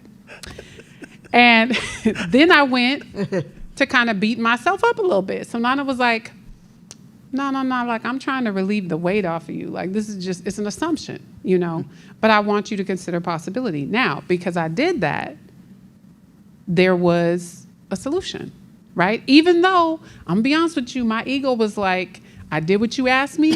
The outcome was what I thought it was gonna be. And I was like, see, he should have just, I knew this was gonna happen. And then I was like, but if I'm thinking service, if I'm thinking possibility, like how do we still show up in intention?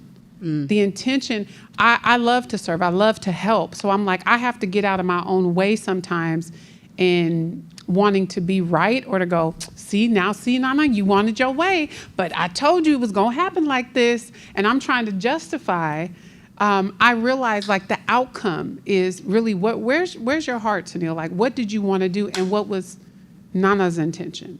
Your intention has always been the same. It is to serve. It is to teach the people that are part of your team to show up in service because business is people, right? So I just wanted to share that, you know, it happens to the best of us. You just go there. It's like, oh, let me tap into this data I had or this past experience. And then you start trying to justify and you start assuming and you don't even explore like what are some other possibilities? It could be applicable to what Kaja, the point she made with the people at the company you referred to. Did they really check to see like, is there something I could do here? Or did they just go, no, this is policy? You see what I'm saying? So I just wanted to share that. Dope. Dope. All right, next slide. That was dope. Thank you. Interpretation, assigning meaning. Come on, this is gonna get so good. Come on. By the way, she just covered this, but go ahead. We give meaning to what we observe based on personal experiences and cultural background. Say it one more time. We give meaning to what we observe based on personal experiences and cultural background. So remember I told you guys that slavery, Jim Crow, and the crack era is killing us in business? Okay, so a lot of those things produce some very traumatic, harsh stuff for us. So when certain things happen in business, we're giving meaning to certain things based upon cultural background, personal experiences. Can we be honest? How many people got family members that run a multi-million-dollar corporation? Online, if you got somebody in your family that runs a multi-million, they have a high rise in a city. They're black, and also let me add this one too. So they give you three different people. If you have somebody, if anybody you guys in your family built a city, anybody in your family runs a major utility that people need, food, water, clothing, but like for a major portion of a group of people. So what is our background plagued with? Underperformance. It's not because we're dumb, not because we're black, because that's been part of our plight, our journey here, right? So why this is so important, in order for you to escape the vicious cycle, I call the word vicious for a reason, you're gonna have to think your way out of the cycle. and a lot of your natural triggers is a continuation of the same cycle. I don't know about you. I grew up around most of my family is not like me. So I get a chance to watch a lot of stories unfold. And I watch kids being born from the ghetto mama in my family. I ain't gonna talk about nobody else's family, my family. And the no show up daddy. And tell Uncle Nana, I'm never gonna be like that. But they're already in the cycle. And as innocent as they are, they're already engaging the seeds of their future behavior to only become mama and daddy again. Mm-hmm. So when I'm explaining to you guys that your interpretations, this is why assumptions are so damn dangerous, and you gotta attack your assumptions with, just as much, I'm talking about attack your assumptions like they're here to kill you, because they are. They're killing off your dreams by you assuming what other people meant, what they felt. I'm talking about from people equal to you, beneath you, above you, close to you, that's been gone, they ain't around no more. Challenge those assumptions. When you read history and you just accept the assumptions, if you guys are reading the book I suggest to you guys, amazing book. He talks about zeitgeist. Zeitgeist is when the shadow of the story is greater than the actual story itself, right?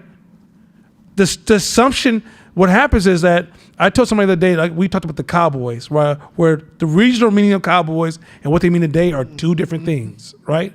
Black Panthers is the same thing. What the Black Panthers meant yesterday and what they mean today, two different things. But why does that work? Because of assumptions. And with those zeitgeists, that means I'm able to tell you a story to curve the direction of your future. Another thing that Neil deGrasse Tyson said, they asked Neil deGrasse Tyson, do you believe in God? He goes, could you possibly still believe in God? He says, of course I could. He says, but also too, as a scientist, I'm comfortable being wrong, which most people can't. He goes, I'm gonna tell a story. This is not attacked upon Christianity. He goes, if somebody gave me the power to go back to the day that they rolled the rock open and said his body is no longer here, but I got there 3 days early and I saw the thieves carry him out.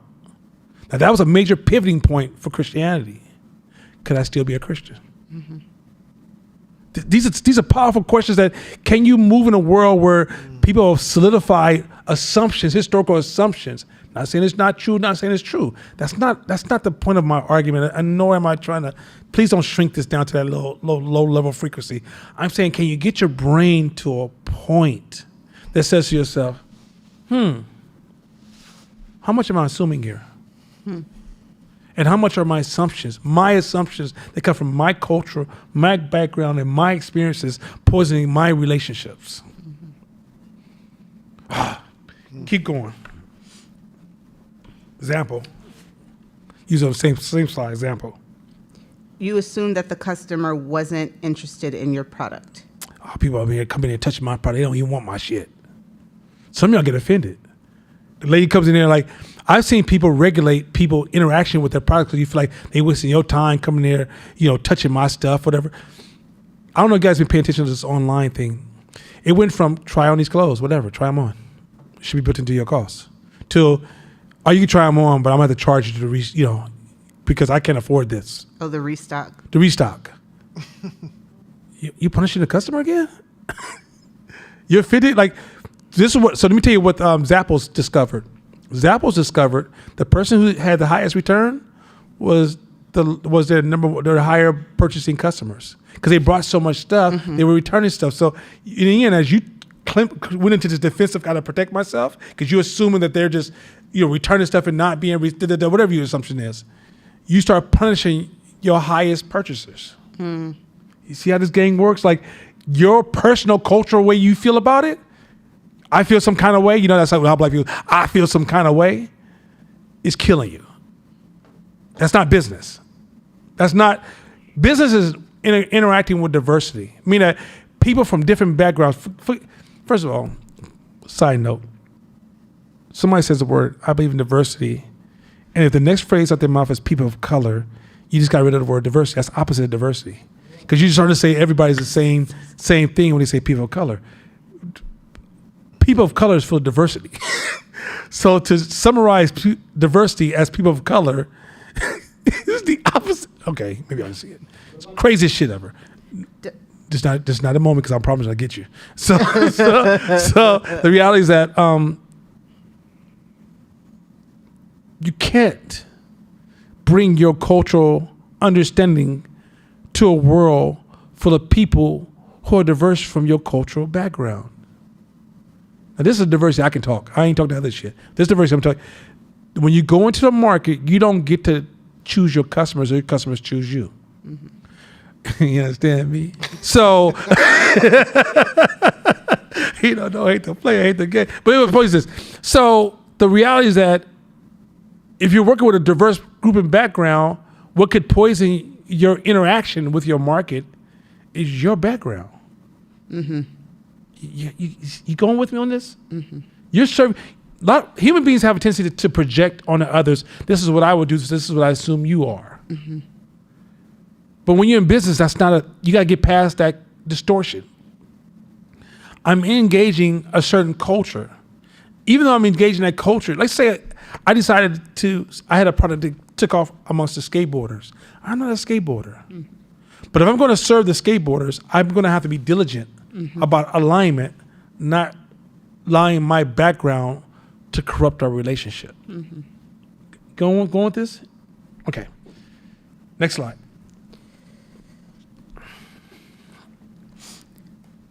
Assumptions, filling in the gaps. Since we never have the full picture, Never. we fill in missing details with assumptions that seem logical based on our past experiences. Okay. Stay with me. That's so, you hear how powerful that is? Mm-hmm. By default, nobody in this room, nobody can hear my voice. There's not a human being walking this earth that doesn't use assumptions. Mm-hmm. But assumptions are tainted with your cultural background. So therein lies a possible problem. Because when you're faced with, okay, stay with me for a second. Right now, many of you could be listening to my voice with a sense of superiority. Well, I know others who do that. Mm-hmm. Right? Distortions. And I realize that it's the Mike Tyson effect. When I hit you in your mouth, your assumptions come to the table strong. Mm. Your numbers get hit, something breaks, more customers than you ever imagined.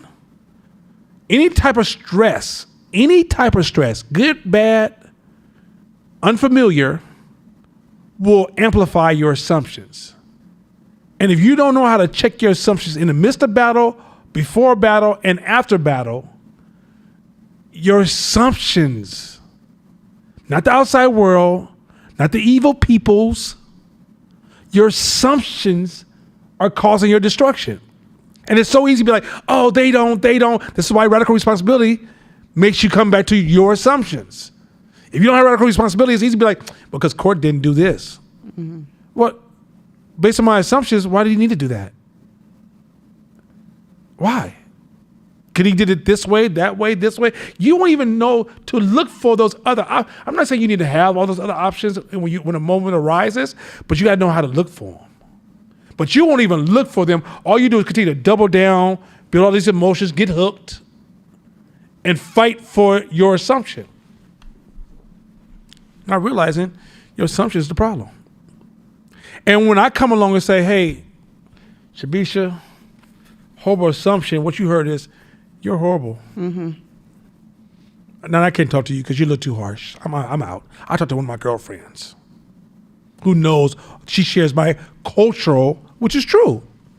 She shares your assumption because she's from the same she has a very similar background. Mm-hmm. So she can easily say, yeah, girl, I know, I don't know, fuck wrong with Nana, because if that would have happened to me, I would have whoop, whoop, whoop, whoop too. Mm-hmm. Huh? Motherfucking Nana. right?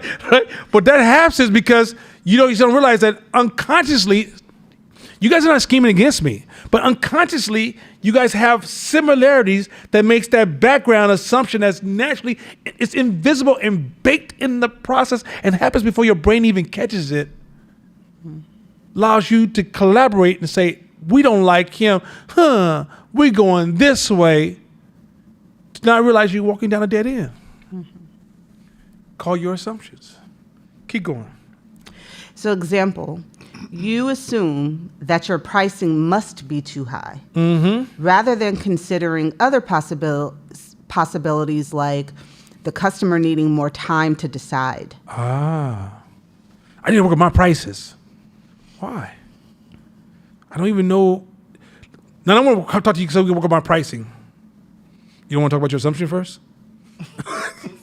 No, you don't want to put that on the table. You just want to go straight to like, give me a formula. A lot of people walk into this class go, give me a formula for this problem, Nana. Maybe the problem is you and your assumptions. And once you adjust your assumptions, the solutions reveal itself. Because also, let me give you an example. Let's say we sit at this crossroad. You're like, maybe my prices are too high. You know what my response is? How have you tested that? Because even if I give you advice, all I'm going to do is assume. I don't run your business. I think if anybody's ever talked to me, I said, I'm not in your business. So I'm going to give you some approaches and ideas. They're hypotheses. But what I'm trying to do is break and loosen up your assumptions so you can discover an answer, because a lot of times you're blocked and you have a bias based upon your locked in assumption, and you're not able to like loosen up that thought and to explore other optionality. Y'all see how cold that shit is? So that's why a lot of times I fracture your assumptions so I can give you access to new assumptions. One of the things I'm thinking about, like, when am I pressed for a magical formula? Is usually because something's bearing down on me, right? There is like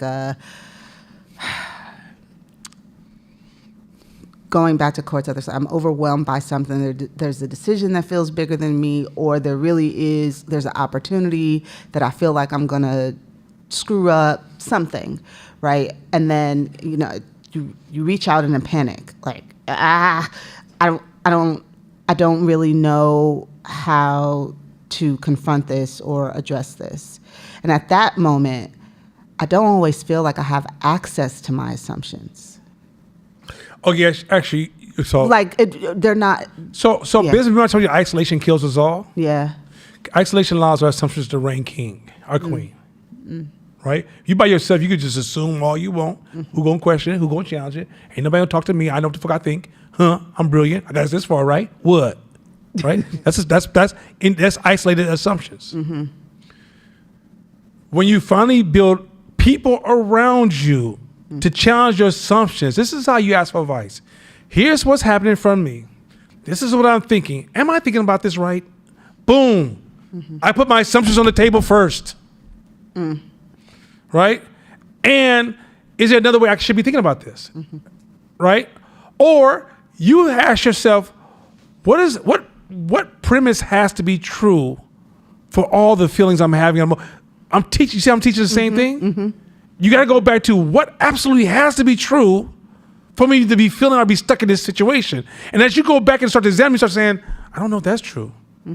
Okay, I can call and check on that one, or look that up, or reach out to somebody who's a specialist in this area. Oh shit, I'm off.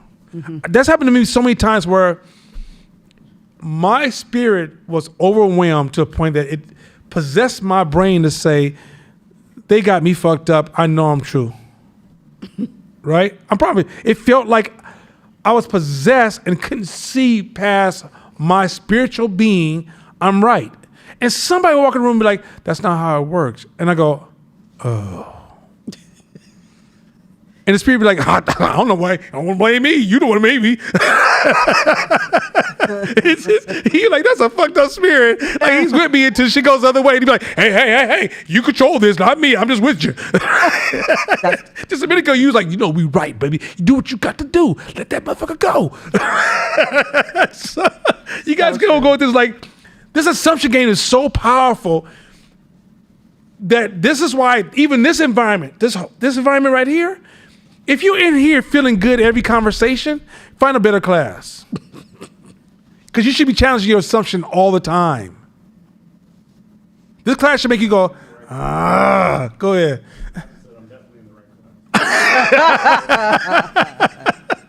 If you're not challenging your assumption at all the times, then you're almost guaranteed the same outcome you had last year unless some lucky shit happens. And you will always feel the worst thing in the world. You know what's frightening to me? It's for me to grow from just pure luck because I don't own it, and it means I can't probably stay there. I want to have some control in the driving process that I know that if something breaks down, I can get close enough again.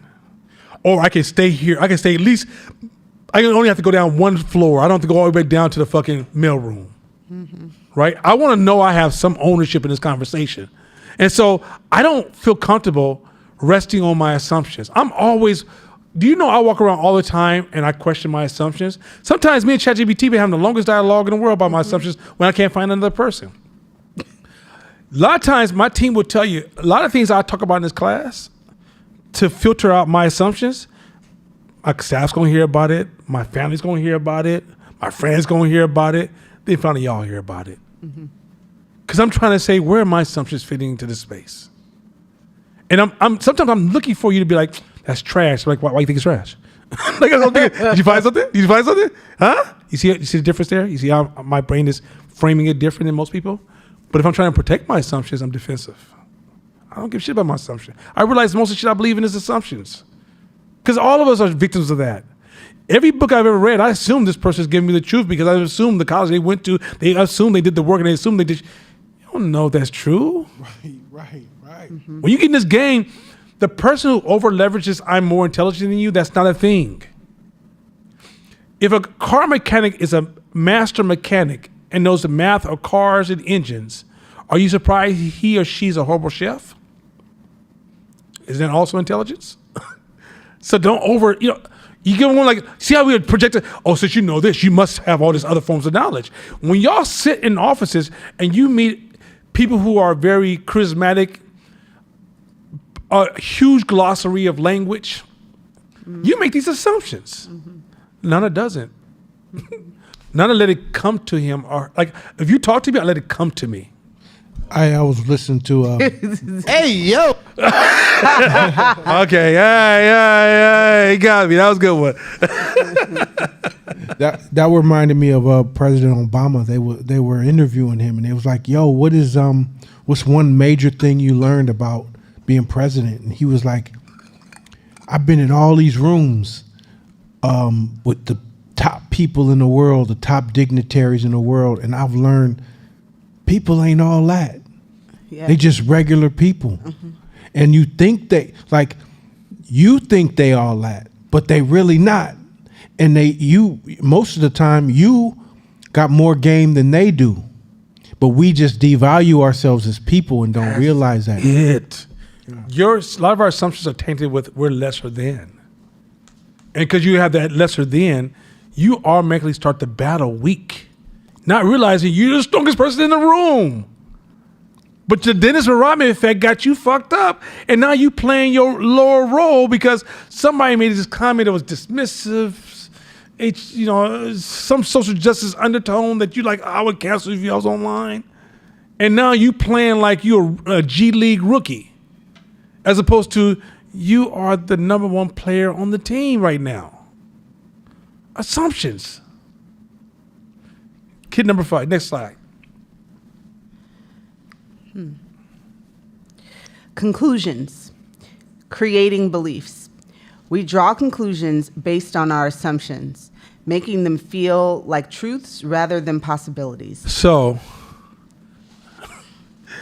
you think your assumptions are truths. I gotta speak my truth. I hated that phrase when it first came out. I thought, fuck you, how do you have truths? Like, I don't even have truths. My shit's always evolving. I bet you if you went to the first year of Hope, you'd be like, you taught that? I'm like, yeah, I didn't know I taught that. Like, that's part. Once we realize that human beings are not perfect and nothing we build is perfect, then we realize that we're in a constant evolution of growth and development. So even something that might, like, for example, let's say you met me for the first time today, and you're like, oh, no, God, Nana, you're impressive. There's something I'm going to say, maybe, I said 5 years from now, I'm going to look back on this class and be like, I don't know if I agree with that part. That's what the game's about. you can't be right all the time. If you are, that means you're not pushing the envelope. You're not getting close to the edge. You're playing it safe. You're comfortable. And you're like, yeah, because in the end, you're trying to protect your ego over evolution. Go ahead. Is there a thought around how do you think about like the margin of error that is best, right? So going back a few slides and you think about you're always going to be wrong. Way too many variables, especially today, way too complex, way too many variables. But you want to have some way you want to have some ownership. Yeah. Right? So how do you think about The power's in the process, not the outcome. okay. We put too much weight on the outcome. What's the answer? Give me the answer. Yeah. I was talking to my team, and we're working on something new, and I said, just get this shit started. We talked about this to me. I said, get it started, and through the process, let's reach this level of excellence. Okay. Let's not try to achieve excellence out the gate, because we're not. Like, I've already assumed that I'm sitting with some of the most intelligent people I know. I'm sitting in a room, I'm comfortable with these people, say they're very intelligent people I'm sitting in front of. But we also are poisoned by our assumptions. Yeah. What helps us is as we take our ideas and put it in reality and test it, we start to align ourselves through trial and error. We don't give enough credit to the trial and error. We give more credit to the out. We're trying to live other people's fairy tales. The fairy tale, the man who knows everything, the man who built his own company, the man who started this, there's no such thing. It's everything you ever seen around you is full of trials and errors. But when you don't feel like you're good enough, you think like every time you swing the bat, you have to hit a home run. Not realizing you struck out more than you actually hit a home run. Now, the tolerance level comes down to everybody. If you will know, as well as your people around you will know if you're invested or not. I mean, if you're learning and you're practicing and you're learning and you're practicing, we can smell it. We're like how canines can smell stuff that human beings cannot smell. Yeah. We can smell it because we know that, dude, you're not investing any time in this, are you? Right? If you're just trying to like use moments to like, I'm smart too. Or I'm forget this. Old Scott used to quote hella quotes from a book, but his life didn't reflect it at the time. Or you'd be like, well, this one book said, this one chapter. I mean, I'm like, that means nothing to me. Investment is, I'm going further into becoming that person, right? I'm going to make mistakes. I'm going to make mistakes. But you're going to see even when I make mistakes, they're thought out. They have some substance behind them. You see a level of discipline behind them, right? As opposed to I'm making mistakes because I'm just making mistakes. I'm just like, look, well, you make this cake and you come in there, I'm making burgers. You're like, what? You said cakes. Well, I don't know what a cake is, so I just started with this turkey right here. I put it on the grill and I figured it might be a cake. Boy, if you don't got this room. So what I hear you saying to me is start with your level of investment in the thing. Know that mistakes are going to happen, but stay in the thing so that you can make, through trial and error, you can align yourself in the direction. And it's investing, exactly. And learning from the experience, like testing and learning and adjusting, testing and learning. If you at any point try to focus on anchoring around being right, which is defensive, by the way. Yeah. It's defensive. At that point, you're undermining the power of process. So then where is the value of thinking about something like margin of error? I think that applies differently. Okay. I think that's more or less built into the principles around tolerance, right? So if I'm building something, I gotta have tolerance for imperfection, for perfection because even the end result has a margin of error, right? Life itself is all built upon the margin of error. You'll never completely know. You're not here long enough. But the idea of feeling like you have to own that space is the flaw. The process is. This is not an anti-excellence. I'm 100% committed to excellence. But sometimes what I realize is that what stops excellence from even coming to existence is the fear of not being excellent. Let's go. I told my team, I said, look, let's start on this process first. I think it was Tenille building something for the site. I said, start it. Looks like trash. It does, it doesn't. I don't know. It looks like trash. We'll figure that out. But as the team gives us feedback, let's continue to adjust. Come back a year from now, you're like, this is an amazing piece of work. Because the process allowed it to get there. But if I say to Neil, do not bring anything to this team until it's perfect. Who you think she is? She ain't Jesus. And nor do I want her to carry that pressure to only produce even a less quality product because she overthought it and she started to over leverage her assumptions. You going to just like I do. Like the powers in the process. And what often defensive people do to the process, they start to over critique the process in its evolution. Let's say you were around, we lived longer lives and you watched the NBA in the 80s. You would say, this ain't shit. This is trash, waste of time. You would never start the NBA today. Because the process. And anybody's building anything, when you first start, you're not going to be there. Sorry, that's cool. But you should got to be comfortable with that and be excited about the process of getting you there. If Court comes out with a new tennis shoe tomorrow, his first drop, if we buy it, I'm always like, man, this shit is tight as Nike. So, now, 5 or 10 years from now, I expect him to be, if not competitive, but greater. Because the process should give him feedback that says, okay, a little bit. And it's often, going back to his class last week, it's not big steps, it's subtle nudges. Because a lot of those nudges, a lot of choices you made were tied to your assumptions, which is tied to your background and your experiences, which is already limited. Next line. Dope. No, next one. Go back to we didn't finish the example. Example, you conclude that Oh, yes, we didn't finish. Making them feel like truth rather than, okay, possible. Yeah, go ahead. Example, go ahead. you conclude that customers don't see value in your product, which affects your confidence. So, customer comes in, 10 customers come in your store and they walk out. You didn't see them check their phone. You assumed your price was too high. You see they didn't have any value in your product. Now your confidence go down. You ever seen people, human beings, when their confidence goes down? You ever see a basketball player when he doesn't play good and the sports commentator comment about them? You know what they do? Man, the media is full of shit. They deflect by attacking the person who they feel attacked them. Guess what you do to your customer when you feel you lose your confidence? You attack your customer slowly but surely, unconscious to yourself, to defend yourself. Because all your assumptions led to lower confidence, which led to you creating defense, which led to a customer feeling attacked. Cold game, ain't it? Cold. Now you guys kind of see why I hate social justice so much, because it was feeding these principles of assumptions and assumptions and assumptions, and it had an anti-business undertone to it that I understand what we've been through as a people, but we need to get out of here. I ain't trying to stay around and keep talking about it. I don't want to stay in San Quentin to talk about San Quentin. I'm trying to get the fuck up out of here. So it doesn't benefit us to talk about, man, look at these walls. Look at these goddamn bricks. You know, these goddamn police officers don't respect us. You know, I'm about to go slap somebody else, get a couple more years. No, I'm trying to get out.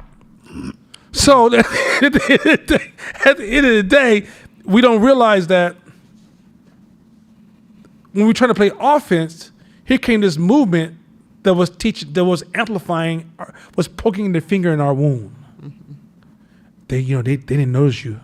They didn't pay attention to what you think about yourself. When you call yourself this, they ain't even reflecting on you. You know you overweight, but they don't call you. Don't let them call you overweight. You know you ain't taking care of yourself, but don't let them call you that. They need to respect you for whatever you are. Then you go into business and you feel like there's a sense of entitlement that people need to see you, value you. You know, as a woman running my business, nobody comes in here and sees me as a woman.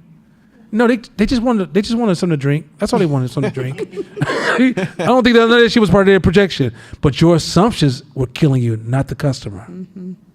Not the business you built between you and the customer. This shit cold, man. Go to number 6. Let's go. Next slide. Beliefs, reinforcing mental model. Over time, these conclusions turn into firm beliefs. So, mind you, these are assumptions at some point in our culture. Look at our culture as a person. Now these are our beliefs. I can't get you away from these down. Matter of fact, if I challenge these beliefs, you might cut me. Go ahead. By the way, there's somebody famous in this class like to use that word, cut somebody. But anyway, go ahead. That shape how we see the world. So example, you develop the belief that your business is struggling because people don't want what you offer. There's a whole bunch of in between. So from the customer not buying your product or making or whatever, you went from, instead of, hey, let's go and deal with this here and work on possibilities. All this room where strategy exists. From that point, you've made a conclusion in seconds from they're not buying my stuff. Numbers didn't work out this year. They don't want what I offer. I'm gonna quit. I'm gonna get me a job. I'm not good enough. I'm not meant for this entrepreneur shit. I'm not built like that. None of that's true. But your assumptions got you where you built a whole story. And then if I come in a room and I don't share your assumptions, I can't stand talking to Nana. Because now your belief. I ain't challenging your assumptions no more. I'm challenging your reality. Now this shit real, and here you over here coming with this old hopeful ass, fake ass shit. No, I'm not. I'm not a victim. I'm not trapped by your assumption. I was super militant pro-black at one point. I'm talking about militant. Y'all can't be more militant than I was. I was about close. I was Umar Johnson level. Umar Johnson, right? Umar Johnson's. I was his level of militancy. If you met me in my 20s. And I realized those assumptions became my prison. And I was going home every day down there with an ulcer, mad at everything that people did around me that was white, realizing those white people didn't know they did anything around me. But I was so militant, these motherfuckers. wasn't no motherfucker. It was me. Then, when I started seeing the robustness of the assumption game, I started noticing a lot of the pro-black dudes and my families I met, their kids grew up and married white women or white men. You know why? Because we told them through our assumptions and our language that black people were stupid. Well, why would my child want to grow up and marry somebody stupid? We created that. I started realizing we also told thugs, you don't have a chance to fight white supremacy, so might as well just join this underground culture. We didn't hear the language of our assumptions. All we heard was language of right versus wrong, but we didn't hear what we were implying and what assumptions we were creating with people around us. I want you to understand how powerful this is to a point that now we're in a culture where people believe, like, you listen to the beliefs that we're echoing in the streets. Not only did racism and white supremacy initiate that, but we came along and added condiments. I want you to understand, like, and so in the end, I'm still super pro-black, but it ain't about hating nobody no more. It's about how do I build my culture and move it forward. I'm not anti-nobody. You can't get me, like, don't you hate this person? I'm like, oh, because here you go. If you get me to say I hate somebody, that means that I'm once again becoming victimized by my assumptions. I haven't even sat down with these people and said, well, why y'all do that? And when I started learning human history, ain't nobody got no clean background. Don't get it twisted, people. Don't try to make one group sound romanticized. All of us got some shit. Oh, I wish I could meet your great-great-grandfathers and mothers. I wish, and I'm talking about every race that can hear my voice. You'll be like, well, I don't agree with that. At all. Shh. Keep going. I think we finished. Next slide. Yeah. Okay, go ahead. Actions based on our beliefs. Top of the ladder. Our beliefs drive our actions, often reinforcing our initial assumptions and limiting our ability to see alternative perspectives. So, which I've been saying this whole time, you can't see it because your beliefs start to create this action, and now you're in a thinking loop. And here's the funny part. Go back to the doom loop. My actions beget your actions beget my actions. Now we're in a culture that is reinforcing the individual assumptions to the point that your assumptions are creating these actions and is returned to your actions that validate your assumptions. Not realizing it's just assumptions. And if you let go of your assumptions, you will literally change your reality. But you can't let go of your reality. But you feel like, why is this assumption not when it works all the time? Why does it work all the time? You ever asked that simple question? Why? Why? Is it innate or is it an assumption? Keep going. Example, you react by slashing prices, even though the real issue might have been your marketing strategy or a lack of customer engagement. You sat there at the store. Your store is just got an ugly design. Like, let's say your food. I was introduced to an Indian restaurant that's really good. The food is really, really good. I pulled because I asked this Indian cat at the gym by the name Deep, dope ass cat, by the way. If you ever want to talk about Indian history and culture, I enjoy learning about it because there's a billion people, so there's a lot to learn about. And I said, what's a great place? And if you guys to go for Indian food, so he told me to go here. So I pull up. I look and I say, that's crazy. I would never go in here if he didn't tell me. So now that person can easily assume, I know my food's good. I know my food's good. Why aren't people? Your presumption brain will take off. Not realizing, just change the decor and your food will change its value overnight. Also, when I walked in, you gave me the typical, now, I think Punjab is the Indians that go to has a very similar to a black experience in India, right? They've been through some shit too. But, so these people are Punjab. I forgot the name of the religion starts with East, something like that. But they're Punjab. When I walked in, it's like, hey, how you doing? It's like, how may I help you? As if they went to my place. What the fuck? And I was like, I ordered this show. Oh, yes, give me a second. Here you go. Thank you. Okay. So there's problems here. Meaning that if Punjab number 2 opens up next door, and they're like, how you doing, Nana? And the furniture makes me feel like I'm in India or whatever. And you might say, well, in India, this is a nice place. I get that, but that's who are you serving now? Yeah. You get where I'm going with this? In the black community, we be cool with this. Yeah, but who are you serving now? You don't want this? So you create this loop that reinforces your assumptions because the culture moves with your assumptions. Next slide. Did you feel that it matched? Huh? Did you feel the food was valuable? Was the food valuable? He said. Oh, the food was hella good. The food was great. And I'm going back. Like the food, I pull up the name for you, but the food, I'm going back because I was like, this is all right. And Shakira ate up most of my food. I just want to say, I'm going to tell y'all, I feel like I'm going to get hooked for a minute. I come home, my wife was getting down there. I was going to share with you, but I didn't mean you got to share 50-50. It's going to be like 20, I get to 80. My wife's like, you got this game big stuff. Anyway, I'm going to let that go. I applaud you for sharing your food. Hey, hey, come on, let's just keep it moving. Hey, look, I'm working on myself. You know what I'm saying? I'm working on prayer. Anyway, come on. Pastor Chris, pray for me. You know what I'm saying? When you stop eating. Go ahead. You think I ain't coming? I got guns, baby. I can shoot, baby. I can shoot. Anyway, go ahead. Why does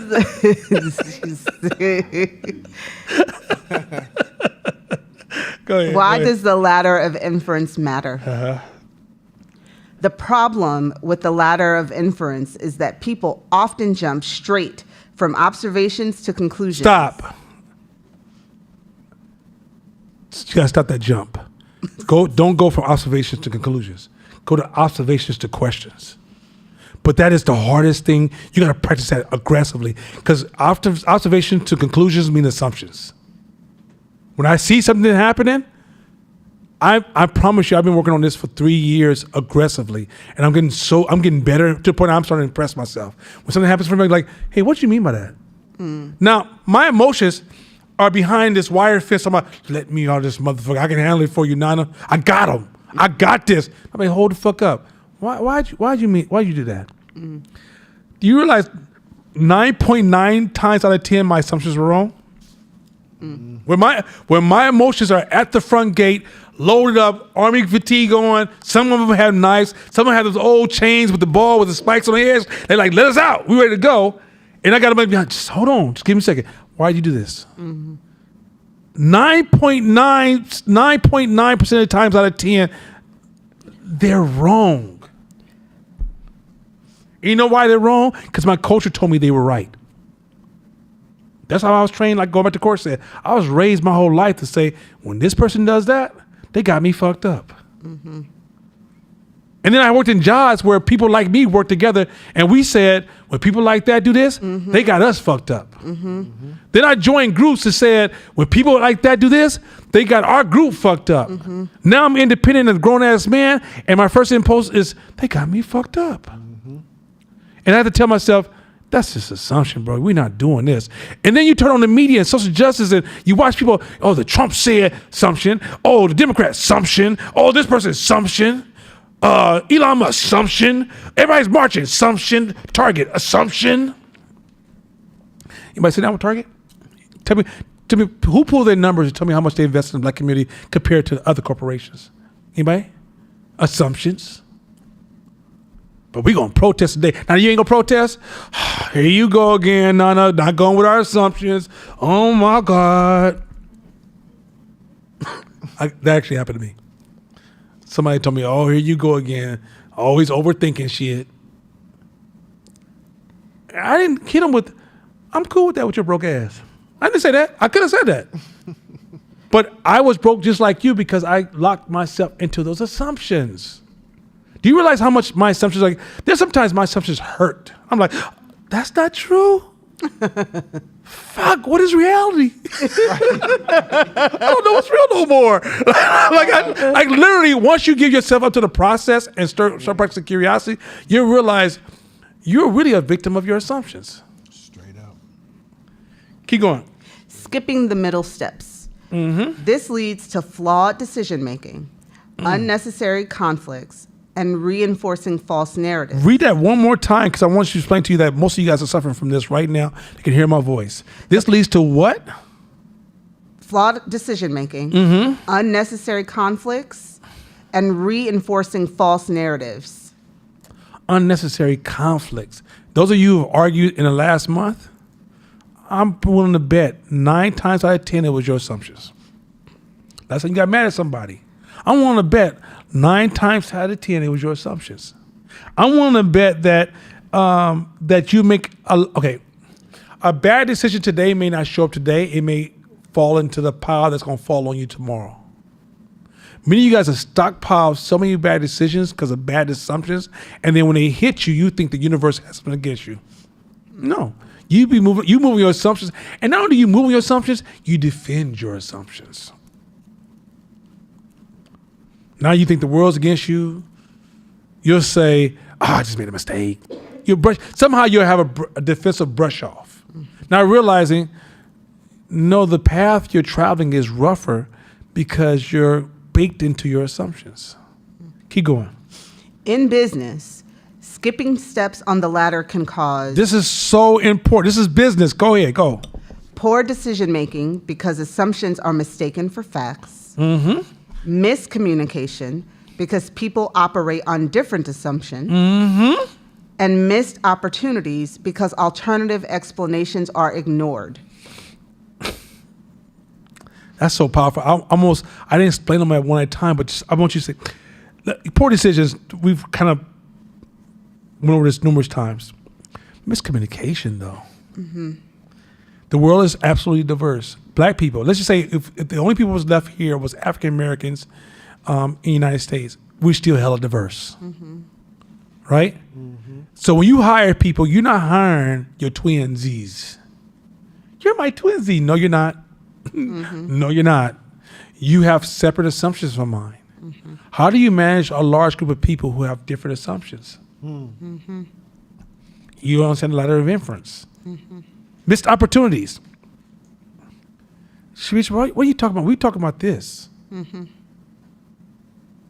But when Shabisha challenges your core, why are we even in this room, y'all? Get out. She's always disrupting stuff. No, she's not. It's me. My assumptions got us stuck to the point that I'm trying to double down on bad ideas. Like, you know what? So I'm the king of this. When people call me bad ideas and they're stuck on their assumption, there's 2 things I do. I just disappear. Or I say this to your face. I'm out. Anybody been around me, right? Yes. I'm out. You're like, what? I'm not doing this. I'm not going to help you with a bad assumption and then try to put strategy on top of a bad assumption. No, it's you got to get those measurements just right, even though it's going to fall down in 5 seconds, but you got to get it right. I'm not doing this. Save my time. Time, attention, money. You're taking my first principle. I'm out. Next slide. How to apply the ladder of inference as an entrepreneur. Next slide. This is everything. Slow down your thinking. I promise you this. Remember I told you guys if you're busy all the time, super busy all the time, you're out of control? Mm-hmm. Can you see it now? Mm-hmm. You're making more bad decisions than you think. You think you're making good decisions because I'm so busy. I barely have time to think about some stuff. I ain't reading no books. I ain't got time. I ain't talking about nobody. I got to knock these things out because I got to put things back together. You're out of control. You're literally gambling every day. I don't give a fuck. Your hard work may be in vain. You got to know how to speed up and slow that shit down for a minute. Process. Speed up, slow it. How do you go into negotiation and slow it down? Slow it down. Like once you understand this concept of slowing things down, you'll feel the difference. When you slow things down, you'll negotiate totally different because then you have access to other tools. But if you're moving quickly, then you're just skating on the surface of your assumptions. Have you ever been into negotiation for something, buy a car, whatever, and somebody's talking to you fast and you talk back fast, before you know it, you agree to shit, you be like, what the hell? That's how most people get you because you don't slow down. If you just slow down and ask yourself certain questions, like most of these phone calls when they take all these people money, they took advantage of their pace and then give the person a chance to think. Hey, I'm the FBI. Huh? Fight, flight, or freeze, right? And they're using your credit card to rape kids. Oh my God. I just want to verify. Is this your number? Yeah. And your date of birth is 0928? Yeah. Okay, good. We're gonna come down to the office, fill out this report, send it back to me.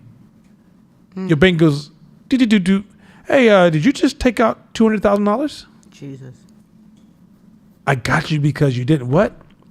Slow down. Keep going. Read the same slide. Recognize when you are jumping to conclusions without evidence. Okay, so this is the reason I said I wasn't with the target concept.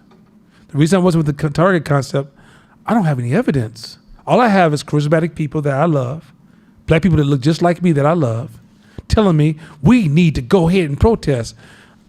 But why, people? Can somebody give you some evidence? Oh, no, you don't need all that. Just know on this day, don't you shop at nobody. Well, okay, I thought I ordered this shit. Is that still cool? You know what? Between 12 a.m.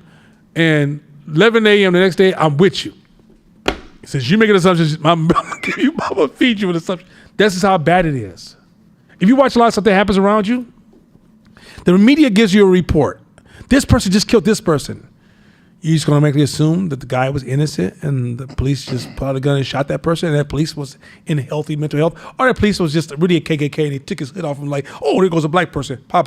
I mean, what are you assuming here? You gotta pay attention to that assumption because that allows room for other people to come in and steal your time, attention, and money. This is important. You gotta know how to navigate through a world full of distractions and still make the strong decisions, because the example I just gave you with some of the race baiting that has happened to us and exploited us is similar to the same friction you're gonna feel when you're running a business that has to do with your money and feeding your family.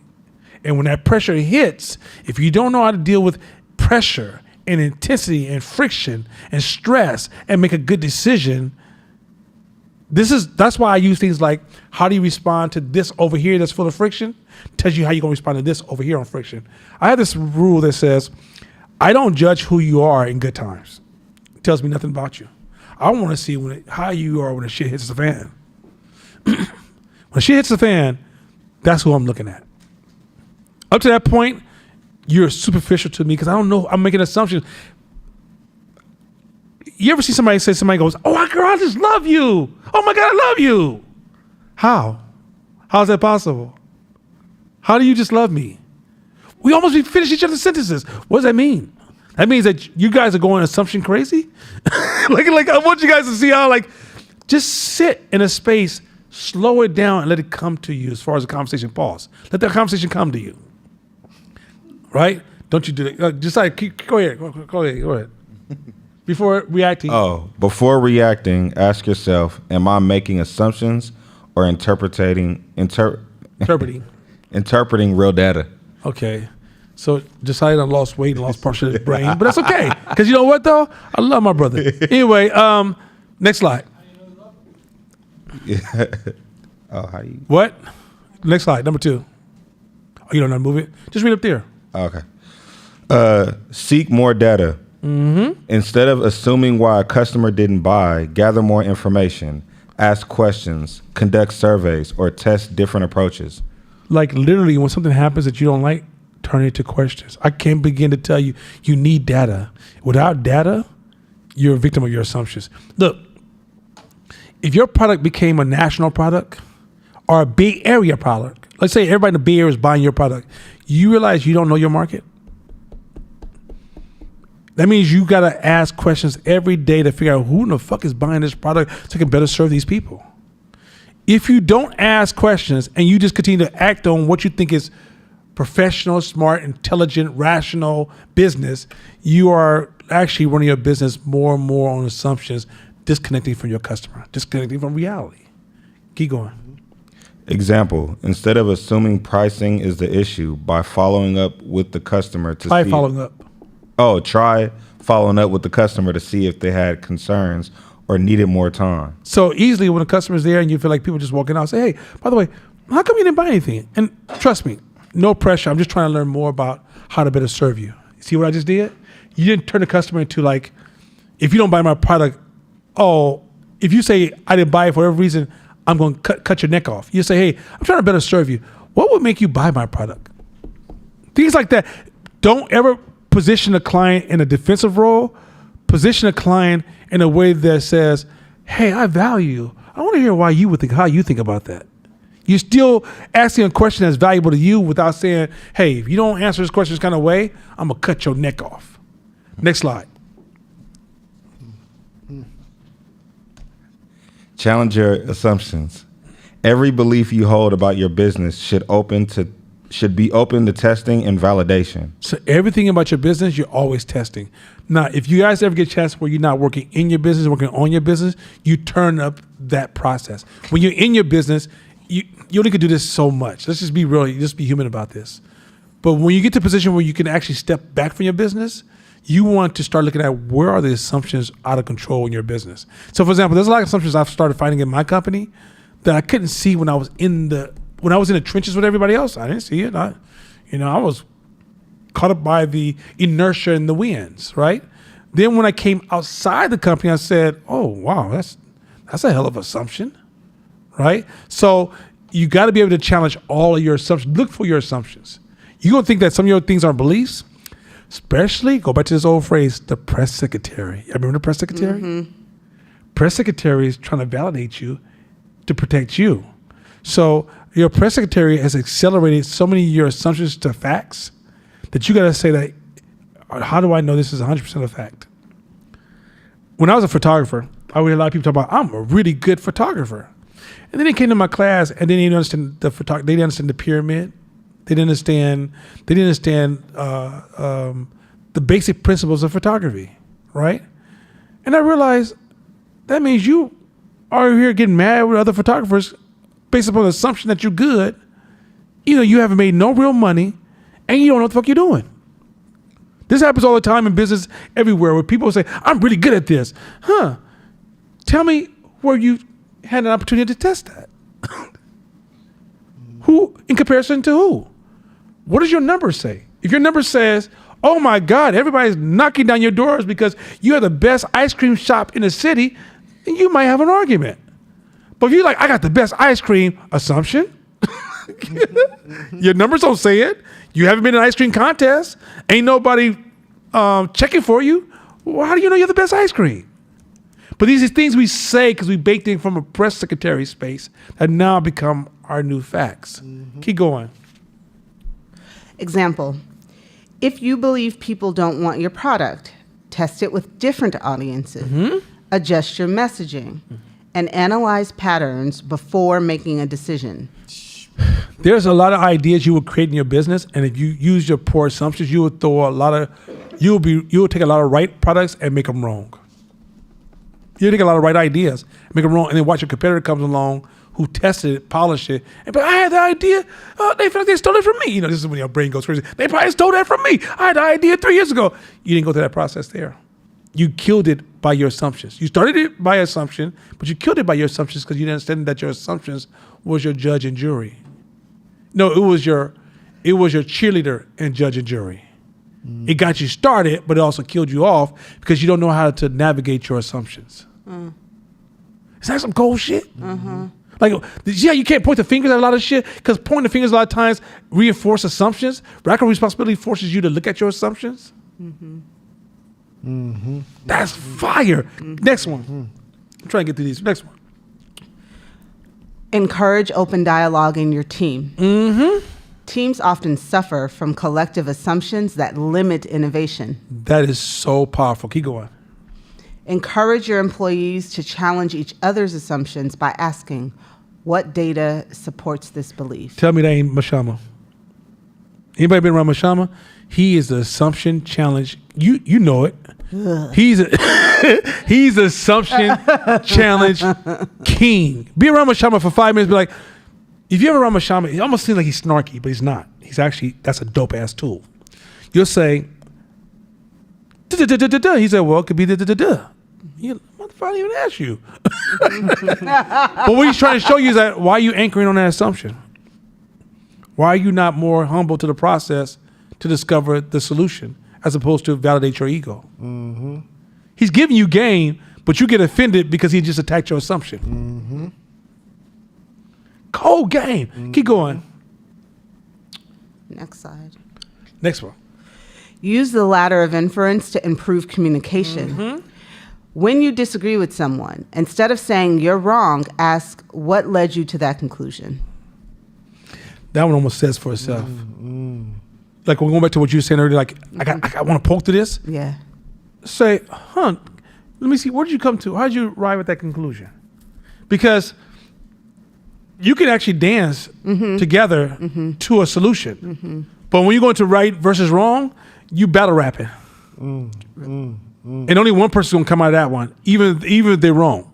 It comes out to like, who was the most charismatic at that moment? Who had the best lyrics at the time? The best rhyme, not the best data. Keep going. Yeah. Go ahead. Hey, this is dope. It reminded me of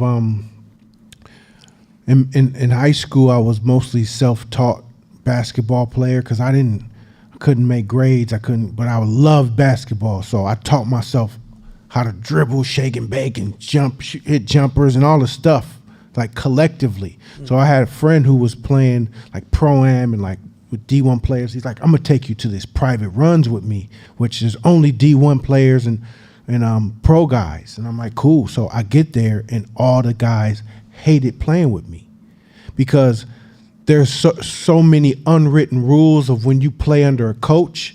I didn't know backdoors or cuts or anything because I didn't play with no coaches.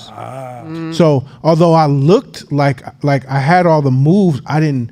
So they were like, I can't fuck with this dude because when I passed the ball on an open lane, everybody knows to cut, but I just didn't know.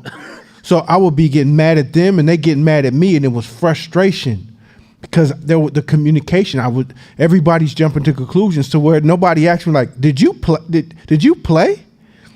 And so this is so fucking powerful because everybody's moving off their own beliefs.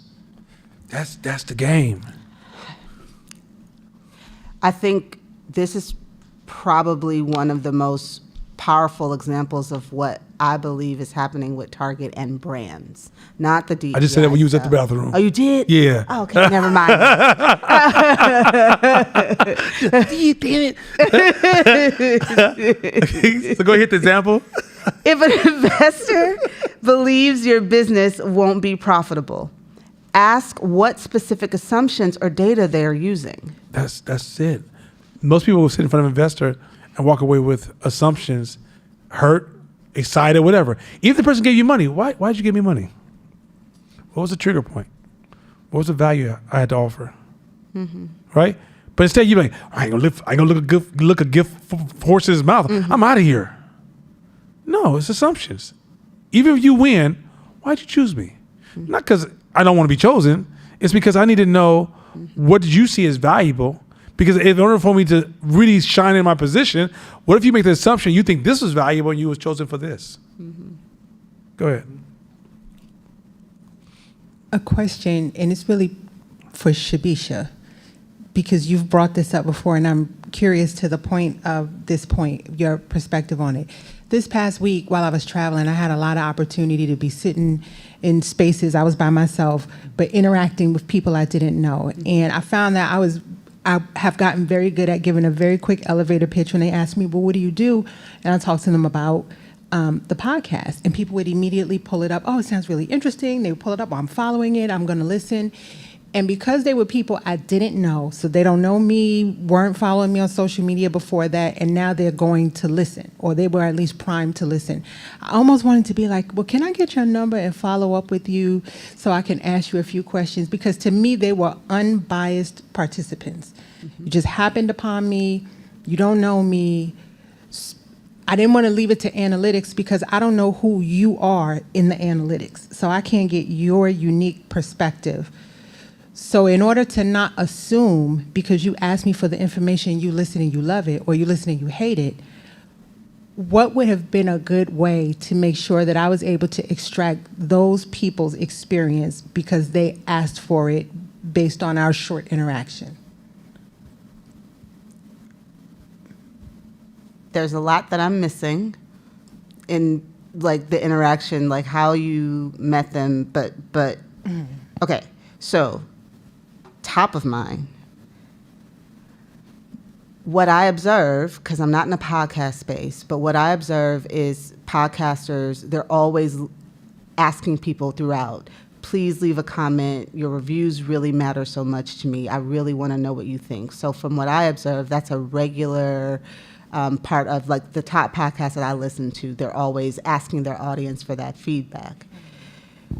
If the space that you are in makes sense, and I don't know if where you were it did, that's a great way to stay connected. Like if that opportunity presented itself. So if you know, Nana's a foodie.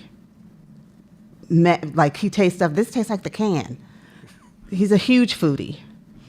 So if you ever get into a space with a foodie like that, and you know they're a foodie and they've kind of given you that, I would love to stay in contact with you. I want to talk more about what you're into. I want to learn more about your food journey. Maybe we can stay connected. I'd love to know what you think. I'd love to know what you're interested in, if that made sense, right? So in this space, it makes a lot of sense because you have a close connection. So I guess for me, that's one way that I might be able to do that. If those people that you were meeting, you know that they have a vested interest in that. Sometimes people do things just to be nice and they want to check you out. But if you have some indication that they're like serious foodies love to talk about food. So they're easily going to be like, hell yeah, let's do a thing. If you can meet them for tea. I've met people on LinkedIn that they just want to talk because they have interest in what they're interested in what I'm interested in. So those have been the easier things. You're going to get some people who maybe they're not really wanting to do that, but like the real foodies, they can't wait to talk to you about it. So I guess I would always be scanning for that as a regular practice. Real quick, 'cause I want to go next slide, but I'm going to put myself in your shoes. Somebody walks to me, I got a podcast. Hey, Court, listen, what do you do? I have this podcast, but can I ask you a question?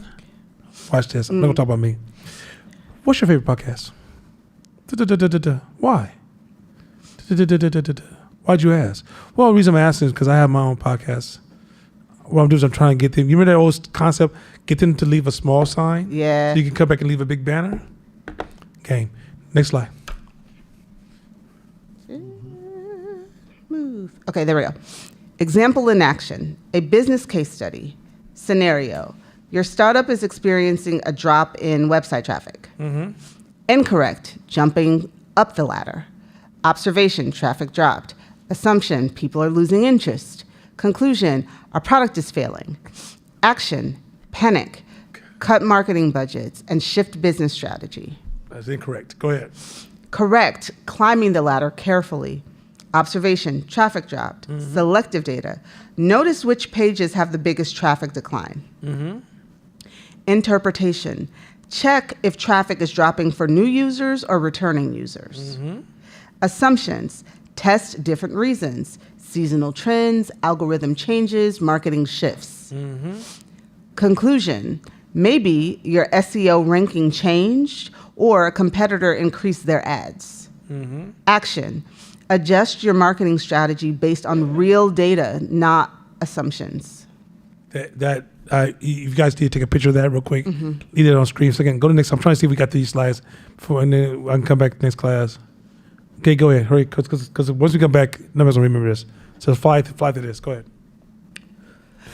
Counteracting the ladder of inference, a thoughtful approach. To avoid faulty reasoning, entrepreneurs should embrace critical thinking frameworks such as first principles thinking. Which is remove all assumptions. Okay, go ahead. Instead of assuming based on past patterns, break down a problem into fundamental truths and rebuild from there. That's first principle thinking is a superpower. Go ahead. Next one.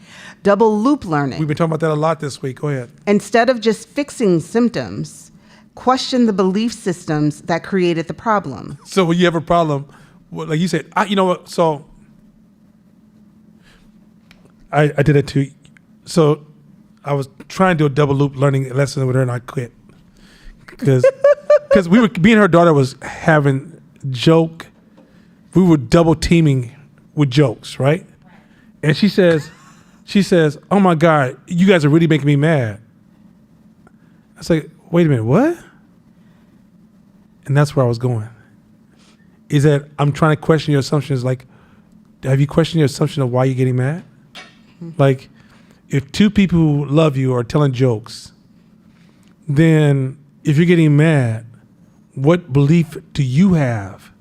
Because I've also seen you in pressure in other scenarios where it's the same things happen and you didn't have the same anger. You just went to a class where you fought and got kicked in the knee and had to wear a brace for 2 weeks, and you love your class. And we tell jokes and you mad at us. I want you to weigh that out, right? Is your beliefs movable? Or that's just untouched because that's my belief and that's just my assumption, leave it alone. Right? That's where I was going. Go ahead. So I'm in pulling back and having time, which I still think y'all did too much. But so if you're having that conversation and why is it so loud? And somebody Bring it close to you and turn it down. it's really loud though. Okay. Here, Justin. Go Okay. ahead. So if you like for example, with that thing, right? Like I was emotional, but I'm like, it's my likelihood. So yes, I do a thing that has high risk, but if I get hurt, I don't want to get made fun of for getting hurt because that's hard not to personalize if somebody's making fun of you, right? Even if it's in joke. Like I know y'all were joking, but like, so where do you, from a business perspective, like that was totally personal, but from like, let's say that was happening, like I've been at work all week and I've had to teach from this position. And it frustrates me when people like will try to over coddle me or act like I can't do things. So Even though I'm capable. everything you just said was all assumptions. That's built on your background and your. Okay, let's look at the facts. Which one of us was trying to take money out your pocket? Nobody. Which one of us didn't care about you and was trying to tear you down? Nobody. Which one of us was trying to publicly shame you so the world would just kind of devalue you as a product or service? Nobody. But I also feel like these questions are kind of biased right now. No, but In that's fairness, because I'm saying like Go you're back to making what- it seem like an extreme But of this is perfect. This is so perfect. Those are your lines. Just stay awake for a second. This is a perfect, because remember how when Shabisha brought up, she said, but it's such a deep passion. I feel like this. Seductive. This class I'm talking about ain't going to be followed with no goddamn just distortion. It's emotionally charged with, this is my belief, Donna. You challenge my assumptions. this is where if you can't break that emotional space, this whole class sits on the other side of that river of your emotion. Your emotions is this strong river running through this whole conversation, right? I feel like, which is emotional reasoning. I feel like. You're not looking at the intents. You're not looking at, like, playing with you. Like, okay, it'd be different if we all just came out the war and all got shot, and we lost all of our family members. There's a time you don't play. Like, I wouldn't like, your mother just died. I would like, but your mama said, okay, I should know I'm wrong. I'm wrong as hell because your mother just passed, right? But if you told me they kicked me in my knee, I'm just about to lose my business, that's different. They kicked me in my knee, but I should be cool. I'm going to go back to class and do some more the same art. Oh, okay. And I'm going to go to work. Okay. You're going to lose any money? No. Oh, then we're going to tell jokes then. Right? Oh, but now I'm feeling some kind of way. Wait a minute, you're making that happen. You have the power to not make that happen. And if that's all, for example, you can say, all right, I'm over y'all, and walk out. But getting up, it's sometimes like the hammer effect. Roll out or crutch out. You leave Tiny Tim alone. But what is it? And so let's say, but the thing is that no matter what the issue is, you're making it more than it is, because, and that's important, because that trigger just don't come in the space of, like you just highlighted, it doesn't just come in the space of loved ones telling jokes. It also shows up now with your customers. You're offended. Now you're offended with some stranger helps out. You see how now you're poisoning all these contact points, all these points that you have interaction with other human beings. And then when you wonder when human beings later on make decisions around you, right? And you start, I don't understand why people treat me like this. Because you continue to make decisions at moments of friction, stress, uncertainty, whatever these the moments are, and you make the same outcomes. And you go, I want a different life. No, you don't. If you follow your same assumptions, you're keeping the same life intact. That's what I'm trying. First of all, one of them Kaja, I don't know if Kaja's called you and said, girl, this is how you do it. Kaja's a master doing this, creating an example that when you tell the example, you actually taught the class by giving a real life example. Your assumptions are going to be charged with emotions. They're not going to be like, I could have chose red, but I just chose blue. I don't know what's for me, this blue. Que sera, sera. No, it's not no que sera, sera. It's, I feel passionate about some goddamn red. And when people come in with that damn blue, oh my God. All right, my culture, being black, is red, baby. Mm-hmm. Huh?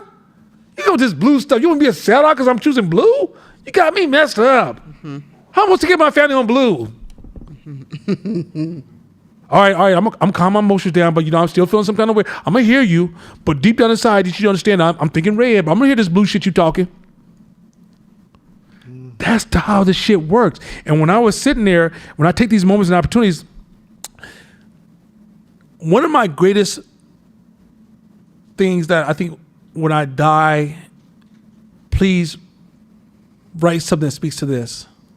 Often misunderstood because of their assumptions. A lot of times I try to help people and I say, hey, this is a moment.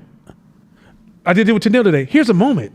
Because if I talk to you when you're not charged, it's so easy for you to lower the level of our conversation.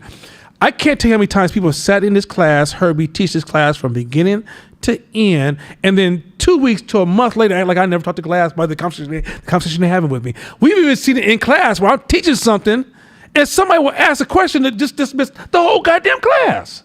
So what I realized that the best time sometimes to teach somebody who's around me is at the height of your emotions. This is the point where you're going to pull that same lever every time.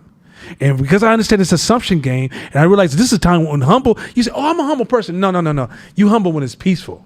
Can you be humble when it's bad? Mm-hmm. And if you can't find that space, don't call yourself humble. Just say, I'm still stuck on some shit. And I'm working on my humility every day. But the reality is that we're telling jokes and that can get to you.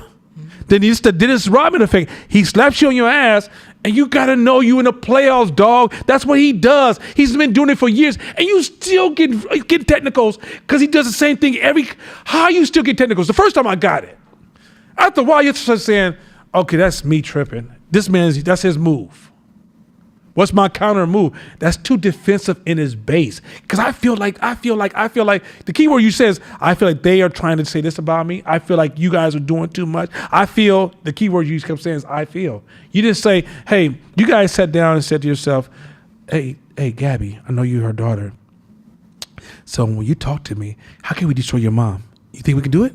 Okay, I'm gonna go first, you go second.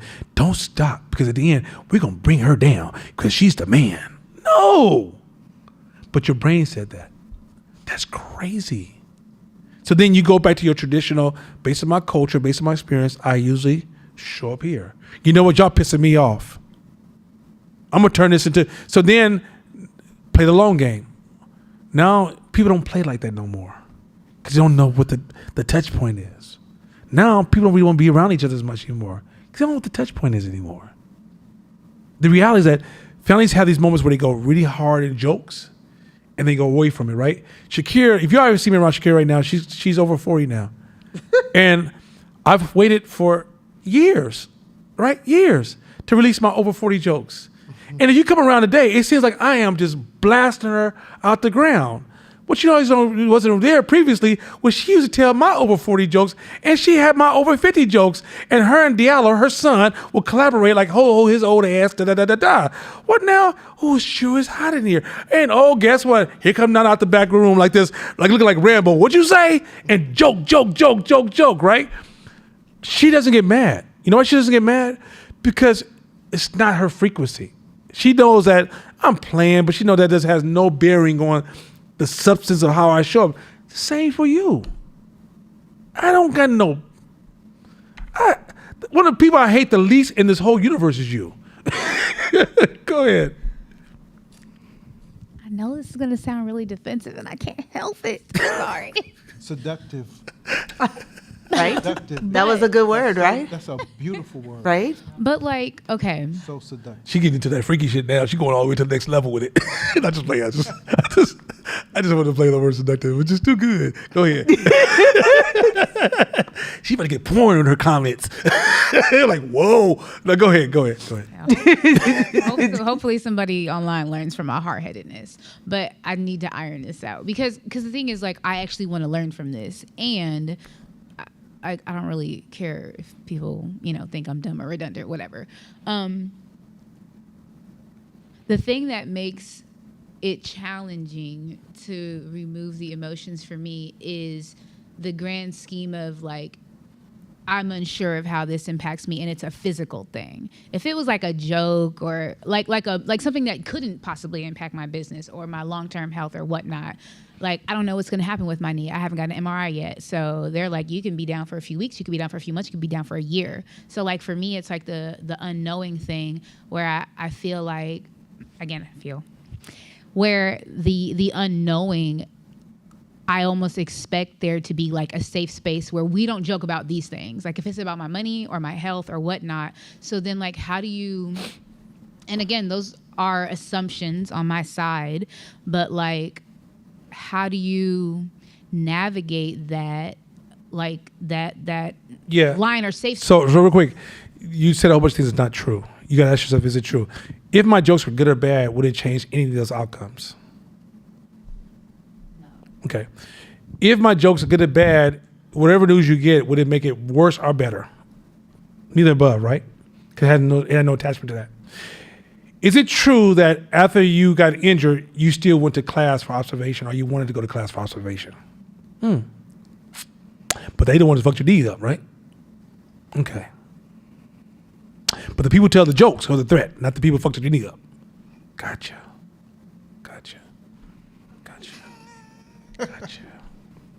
Assumptions are cold, ain't it? Cold. Because you started adding layers to the story, which is your your experience, which you got to get outside of, your cultural background experience, which you got to get out of, led you to draw this conclusion from this action that meant this much. When I first met Court, like I tease Court now. Before Court met me, he told me, he said, no, I don't. Back in the days, I didn't tell no jokes at all. You didn't play no jokes with me at all. Right? He worked on that but he took jokes personal. No matter when I first met him, I mean, he by the time he met me, he was loose. He was already. But when he first met me, he's like, "Yeah, I don't joke like that."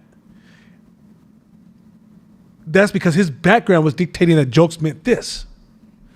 As he started to like push himself past that, his background, he let jokes have more space and place and room to have. Because in my family, also too, jokes. Now, if I told you you ain't shit, there's a point where you can go where jokes ain't no longer jokes. You're kind of implying your own truths, right?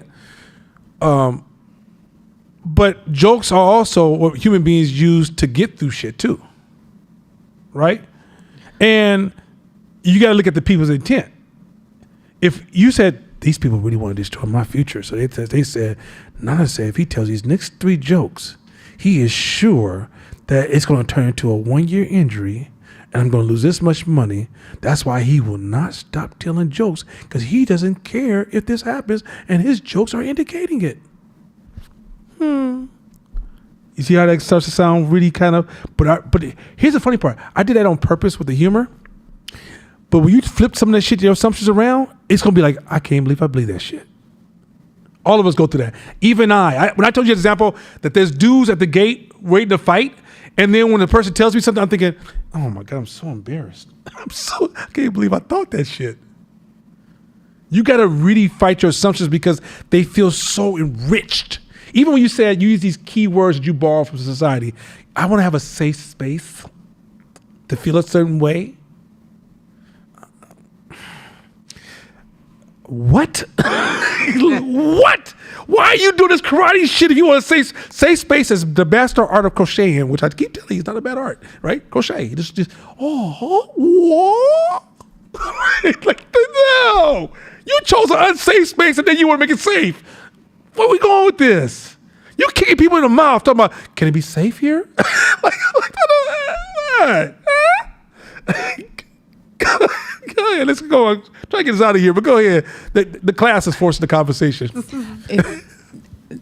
I don't want to be in y'all business because I know y'all have a friendship. Yeah. But as a third party, just on the outside listening, it sounds to me,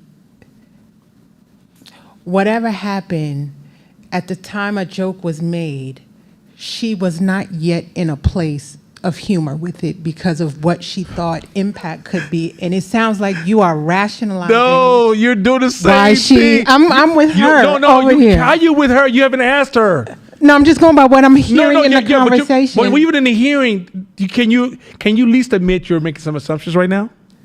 No, I'm just going by what was said. I'm going back to court of law.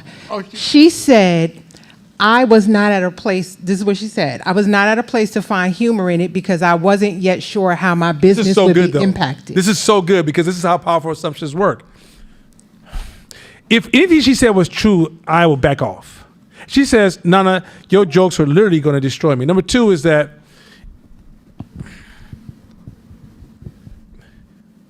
you're in a world diverse, right? I've been around people from different cultures, and they make a comment that was just weird to me. There ain't no place for my response. Because I got to know that this person's from China, this person's from Spain, this person's from Greece, this person's from a certain place in Africa, this person's from South America. It doesn't translate to them. I've been around people in New York. You've been around New York, and they could be like, talk to you like almost like out here we be fighting you for it. Yeah. But they really building a bond with you. Like it could be like, they'd be like, did he just? But he's like, yo, son, what the fuck you gonna do? Tell me what you gonna do. You want this shit or not, huh? You like, whoo. Assumptions, turn down. Why you say it like that? No, I didn't mean nothing, so that's how we talk. Right? And you're like, oh shit, okay. Right? You said, it seems to me, there's your assumption.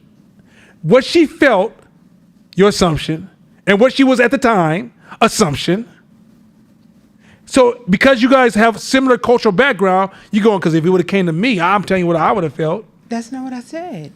What did you say? I said, I heard her just sit here and say, not feel, but I heard her say that at the time you made the joke, she was not yet at the place to find humor. But there's multiple reasons why that could be. Do you know why?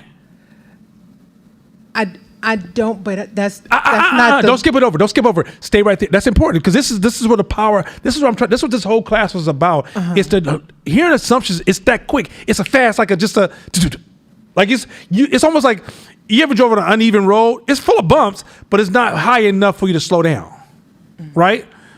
I'm explaining to you that when you talked about her situation without you talking to her thoroughly and getting the full context of her situation. Right? You just heard the content. I'm talking to her from like we're sharing a conversation that's implying some context. Now, if you would have grabbed the microphone and said, "Can I ask you a question?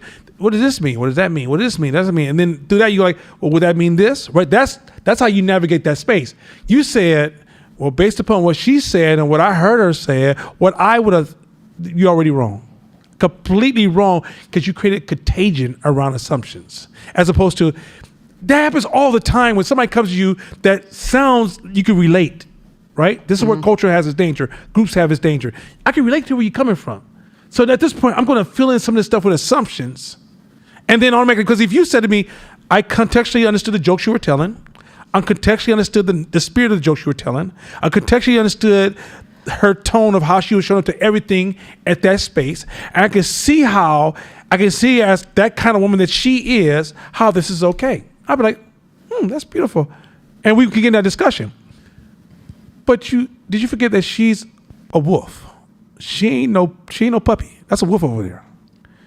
And if you can't adjust on the drop some of these low level emotions, I could play her like a piccolo player. In order for her to hold her, business is a gladiator sport. I'm sorry, this ain't no. You're human. I'm glad to see you that you're here and let's fight. We kill people if you lose. You want to do this? And so for her to be dealing with low level, you got to know my jokes are low level. They're not going to be like, you always been weird or you always like, there was no judgments in her, right? It was, and on top of that, she was already excited about going back to the next class. It was like, she was like, I'm trying to question if I'm even going to do martial arts anymore. She wasn't doing that at all. She was like, shit, as soon as this shit heal up, I got some more practice to do. Oh, okay, well, why are we here? Right? Like that. So you could pick and choose when to be angry about something and we have to always keep freezing to your emotional sensitivity. Scale that. Imagine you're around a friend and you don't know my angers. And every time I decide to get angry, you got to freeze, stop, move. You tiptoe around. At some point, people got to have a degree of let it go so the friendship have room to breathe. If every time he's like, you stepped on that landmine over there. I know you didn't know it was there, but it's right there. And if you step on that landmine, you obviously don't respect me. I didn't know that's a fucking landmine. Now, what you also don't know, she's an excellent capper. Oh, don't you get it twisted. She will bust your Paul's ass with jokes. Am I lying? Like, where do you think her daughter get it from? So when she has the win, like we were throwing punches, she's stabbing. And it should be so funny sometimes then the cold part, what makes her jokes worse, she will stab you and then laugh so hard that you gotta laugh with her because her laugh is making it 10 times worse. But when it comes back, it's like, I don't wanna. Right? There's so many things contextually you don't own, and then you're joined with her. That's the power. That's how powerful assumptions are. That's how deep I want you to slow down and like turn these comments to questions to discover this. And when I was talking with her, I had a deeper conversation to be more contextually in ownership. And in the same token too, I know she suffers from defensiveness. And so in the end, it's like to really start to capture that, I gotta help her turn her antennas up when she starts saying, oh shit, that's defensive. I didn't know that was defensive. Because if she works on just this one area, she'd still be seasoned with defense all around that area. You want to close out or you want something to say before we close out? No, online is thanking everyone here for this. It's dope as hell. This was really how assumptions, Kaja is the master of creating. Somehow I think I would need to go to Kaja first, but Kaja, what you want to do with this part? Because Kaja maps the story out perfectly. And she made it real because I think sometimes when you talk about these classes, people get too philosophical and think about best case scenarios. Yeah. They don't realize, no, this happens every day, every second, every minute. It's happening in your parenting. It's happening in your relationships. It's happening at your group and clubs that you belong to. It's happening so fast and so quick that you don't even hear it because you never trained your brain to look for it. It's never been a thing. You think as long as I do everything right, I should receive a reward, not realizing that you're doing everything right, but you're poisoning the whole process with your assumptions and how you're responding emotionally in that journey. And that when somebody came in and taught you, you should be safe as a woman. Like, safe means I'm coming for her. I'm really coming for her. I'm trying to destroy her as a human. I'm trying to bring her down as a wolf. I'm trying to turn her from a wolf to a dog. I'm trying to tell her that her business ain't shit because she ain't shit. I'm trying to say things that are really like, ain't no place. I have no facts for my data. I'm weaponizing my assumptions. Telling jokes, that's like I went to a comedy show and I wanted to fight the comic. Why? Are you serious? You knew when she came up to me, I already kept telling her, all right, I told you to take up knitting, but now that you're into this kung fu, something happened to you. I got these jokes, right? So she shows up with the knee. I can't walk because today I was doing this kung fu. She kicked me in my leg, or heel, whatever it was. Oh, you okay? Yeah. All right. Permanent damage? Anything you know of? No, not at all. And at the time, the MRI hadn't even been part of the conversation, by the way. At the time, it was, I should be back to cool because the doctor told her, I'll just put this brace on, you should be cool a couple of days. So in her brain, she thought, doing the jokes, she'd be back. Asked her to have a capped on her since I heard about the MRI. Did I? No. Because the MRI changes the equation. So even when she said that, she crunched time and moved time around a little bit to fit her argument. Not because she did it intentionally. You know who did that? Her press secretary. See, this is how you learn to hear people and listen to people and know that the world you're moving in, we are all imperfect because I'm imperfect. Don't you think I'm the most imperfect motherfucker you're going to ever meet? But when my imperfect ass get in the real world, you got to even know to see how we're moving in ways that are contradicting the things we believe in. All right? As Court said, by the way, I'm going to say this one more time because Court ain't going to leave here thinking me about my class. I ain't going to think him for his class. That class was so goddamn good that he primed this class to I could even move fast.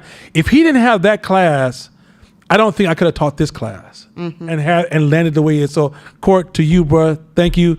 You know, I'm gonna share something real quick. And he Court fights more than I make. So if somebody jumps me in the parking lot, it was Court. Court told me a long time. So don't get that out there. I got my witnesses. I'm on camera. Hey. Okay, listen. So Court a long time ago says, no, I'm not even a good teacher. Can y'all tell this cat that he does a wonderful fucking job? Really? Like yeah, he said that one time. He said, I'm not really doing this type of thing, right? I'm like, Court, first of all, your stories was masterful, but today was masterwork. So I just want to say, bro, appreciate you, bro.